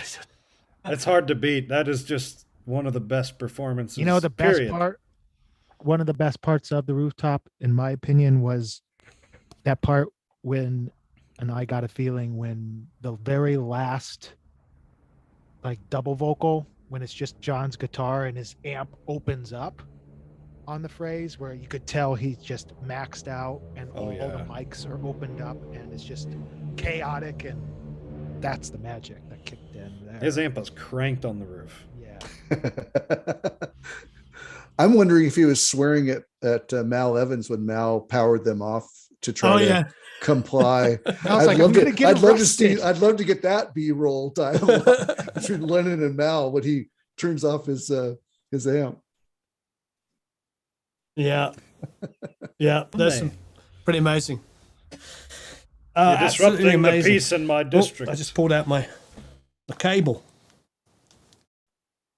Did we get a vote? Does Eric have a winner? Well, we'll give him a couple more minutes. So has everybody chosen? And then we're going to get, and this is for Clay's course. This is for Clay's course, which is absolutely fantastic. There is a link down below. Highly recommend it. It's absolutely superb. Comes with marmalade toast as well. It's no charge. I love the fact that it was all tea and toast. So much tea and toast. I just felt And so a lot at of home. white wine. Oh, Yeah. A lot lot of of white white wine. wine. I They think a must have lot. had like a cellar at Apple. Oh, something we were talking about. We were talking about Get Back. It's amazing, because you think about the rivalry between John and Paul and all this kind of stuff. And then they're listening to that, that version of Get Back. And John turns to Paul and says, we should put this out as a single. This should be our next single. And then That's because he's playing the solo. I'm serious. I think that's why he was so jazzed about that song. Well, I think it was a very collaborative song. I mean, Get Back turns, and you see the interaction. I mean, Get Back and Don't Let Me Down are in the exact same wheelhouse. That's a rocking, I Dig a Pony, that's the Beatles as their rockingest. I mean, it's fantastic, So, and probably where I'm guessing John's head was musically at that point. So it all sort of like makes, Give Me Some Truth, all that stuff. It's like there's aggression. And as Clay was talking about earlier, he goes on to do Plastic Ono Band, which is like, has songs like, Isolation, like just such powerful, powerful songs. And so I'm not surprised he was like, this should be a single because I'm sure he felt his contribution and his mind, everything sort of made sense. But yeah, I just thought that was a nice moment. Yeah. I was surprised to see that he played the slide on Your Blues, John, because you're sweet. And he was doing that slide on his lap with, looked like maybe a cigarette lighter or something. It wasn't even a proper slide. Were you surprised to see? Like a pedal steel slide, the solid ones. Yeah, It did For You it? Blue? For You Yeah. Blue? Yeah. Yeah. The lap steel guy. I knew it was him because remember George goes, Joe, go, Johnny, go. I always knew it was John because he says Joe, go, Johnny, go in on the album. And then let's make this. I mean, I always knew they start papering the piano. That's overdub, right? The papering the piano is brilliant. Yeah. Yeah, that was fun for me to see because I mean that's of legend that they stuck the newspaper. They said actually the engineer had said that it was tissue paper that they shoved between the hammers, but clearly newspaper they shoved between the hammers to get that sound on for You Blue on the piano. So I'll have to go on eBay and find a 50-year-old newspaper then for my next class. And are you going to get an anvil? So for Maxwell's Silver Hammer. I mean, there's so much. How great was that? They cut for lunch, and Paul says, "Mal, can you find an anvil and a hammer?" They come back from lunch. He's got a anvil and a hammer. Yeah. And a pack of cigarettes. Yep. And Always. toast. Probably went down a brick lane and came back. Yeah. Okay. Yep. Yeah. Oh my gosh. Yeah, there's so many beautiful moments in this. I'm looking at my notes. It's ridiculous. Like, It is surprising when they were complaining about the PA that they didn't just jump on headphones because they were really irritated by that. Well, you got to remember that Apple Studios was Right. It was not built out in any way. Right. There was no headphones yet. There's no headphones to be had. Yeah. There was no headphone amp to be had, or no distribution amp to be had. They didn't even have the control room connected to the studio. So that's why if you pay attention, you'll see there's a big snake of wires running out the door that everyone's always kind of stepping over.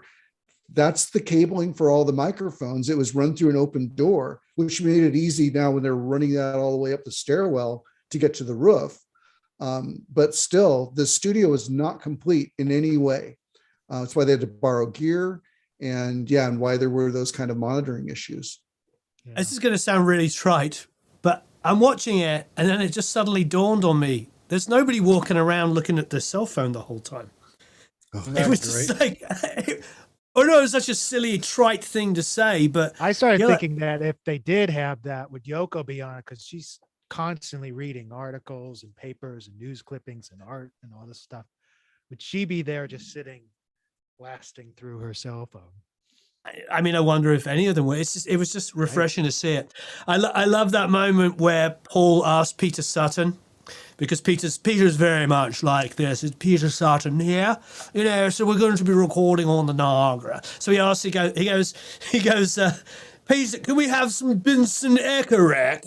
And puts on his best, like, posh English accent. I remember loving it for two reasons. Like, he knew what a Vincent Eckerek was, which was really, really super cool. And just that kind of, like, mocking sort of, we're going to talk like this for Peter, Yeah, there's some great stuff. There's so many great quotes. We have Peter to thank, though. We doing this research work love Peter, because Peter gave us those reels. Peter gave us all it's that amazing. audio. Another one being from the UK is like, I tell Americans all the time, I'm like, the UK's favorite movie is The Third Man. And there they are playing. They're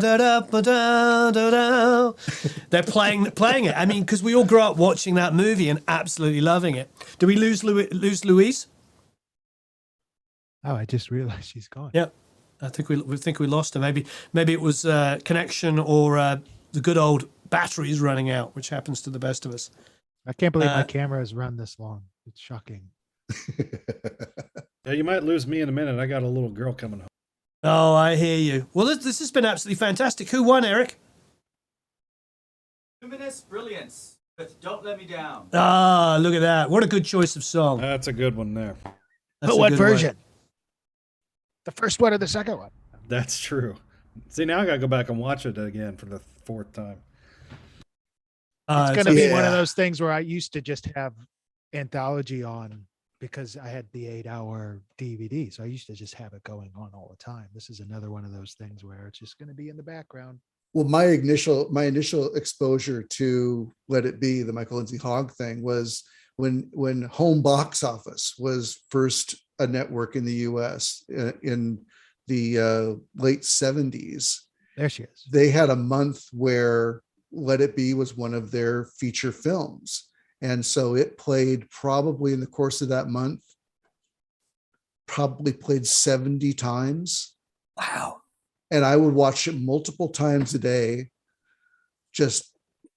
I got to where I could quote that film. And that was the process aspect of this whole thing. So Get Back, Let It Be, the process aspect of it, from how artists create, I just fell in love. I fell in love with that, as a teenager watching that stuff of like, oh, this is how you make records.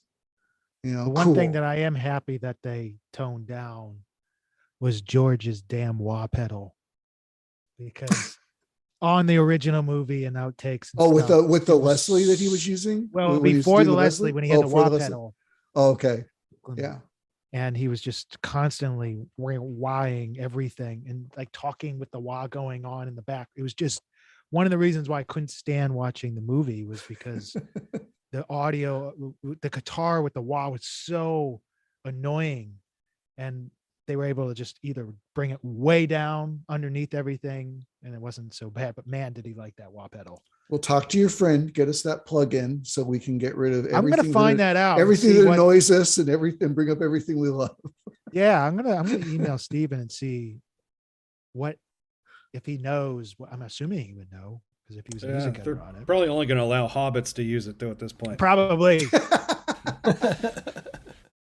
a takeaway in all of this, which is, hold on.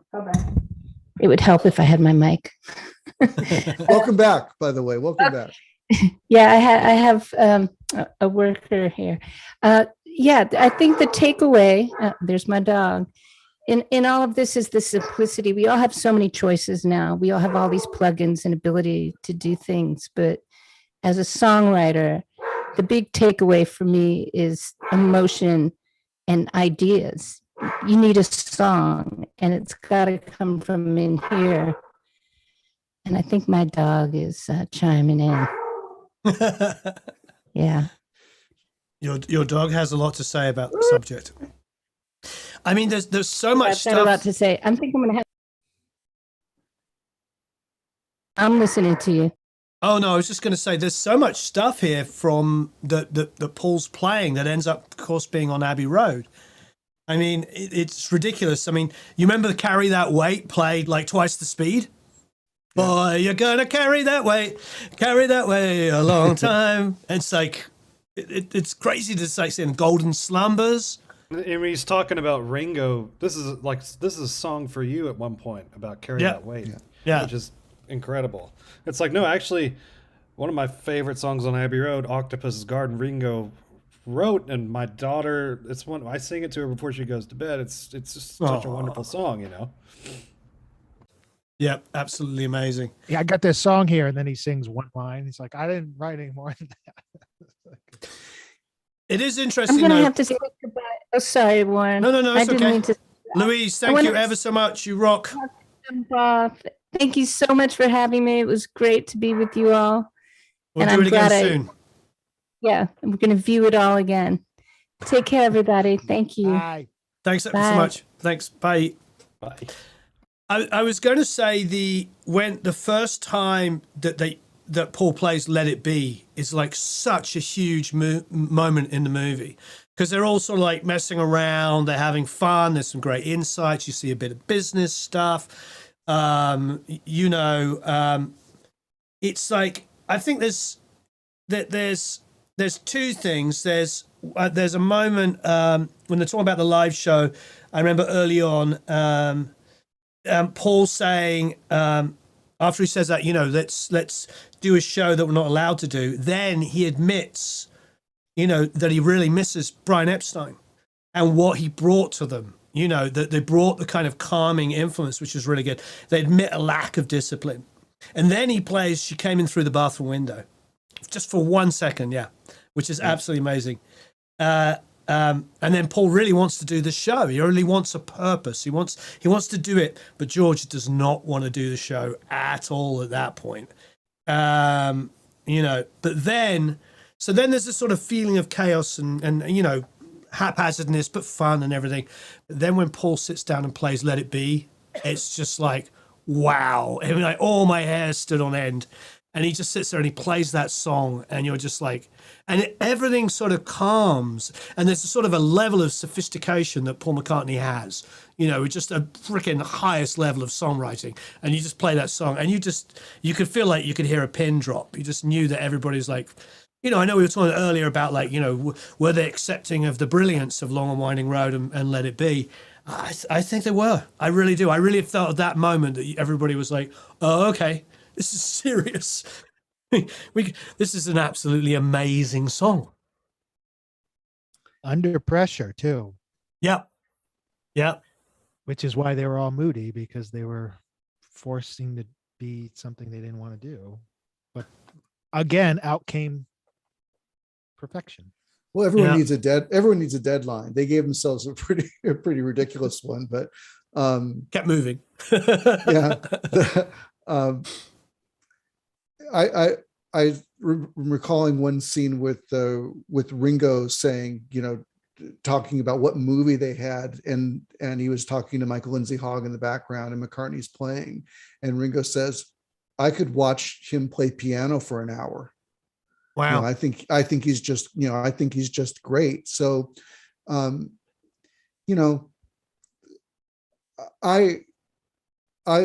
believe these guys did sincerely appreciate each other and appreciate each other's talent. I personally cannot imagine being in the Beatles or being a Beatle and having that level of, Pete Best even worse. is a little sadder story, but I literally mean the idea of global fame from your 20s at a level unmatched, and the expectation that comes with that, the eyes that come onto you for that, the all of that, living your life in that bubble, and yet these guys still went on to create so much great music post Beatlemania, and they stuck with each other, and frankly, despite ups and downs, they stuck with each other for life. I think I completely I agree with all of that sentiment. I was also thinking about earlier when we were talking about the very obvious fact that this is Paul really on. He's like really super focused. He's taking care of the business side. He's got more songs than he knows what to do with, all of which are absolutely phenomenal songs that end up being on the next album and future solo records. That's how many songs he's got dripping out of him at this moment. But then I also think about, you know, the sort of ebb and flow of their career up until like 2 or 3 albums before, it was the opposite. 60% of the songs on most of the earlier records were John's songs that Paul was contributing to. And so the dynamic was just kind of shift. And I just wonder if, you know, really wonder aloud that is the creative process. And so it's quite possible that if they had stayed together, that dynamic would have shifted up and down more. Maybe George, where he puts out a double album of All Things Must Pass, if they'd still been going, may well have had a more dominant role, or at least an increased role on future albums. It remains to be seen, but I think this is a great view, and Get Back is a great version of that song. Two of Us, the way Two of Us starts off as kind of a generic kind of rock song. It's just like, you know, and it doesn't have any cool bounce to it or anything. It's like just two of us riding. And then suddenly it's on it, not suddenly, but then it turns to acoustic, and then everything changes on that song. And suddenly it's that song we know and love, especially when John starts playing guitar on it, you know, and he's playing acoustic and he adds that little bit of a swing to it. And, you know, and then George is playing the bass line, but on the Telecaster. And, you know, it's like, it just shows you what a real band is, what we love about bands. And I don't know off the top of my head, and I've seen a documentary, and having been in many bands, I've never seen a documentary that really shows what life in a band is like any better than this. I think it's a triumph. You know, I'm a huge fan, and I'm so glad that Peter Jackson is so rich after doing all of those Lord of the Rings movies that he can literally dedicate multiple years of his life to doing this, because there's no way this would have been made without a guy like that who has the freedom to do what he loves. Yeah. Well, the pandemic, and he's been doing this for years. And the same thing he did with, I'm completely blanking on it, the World War I movie.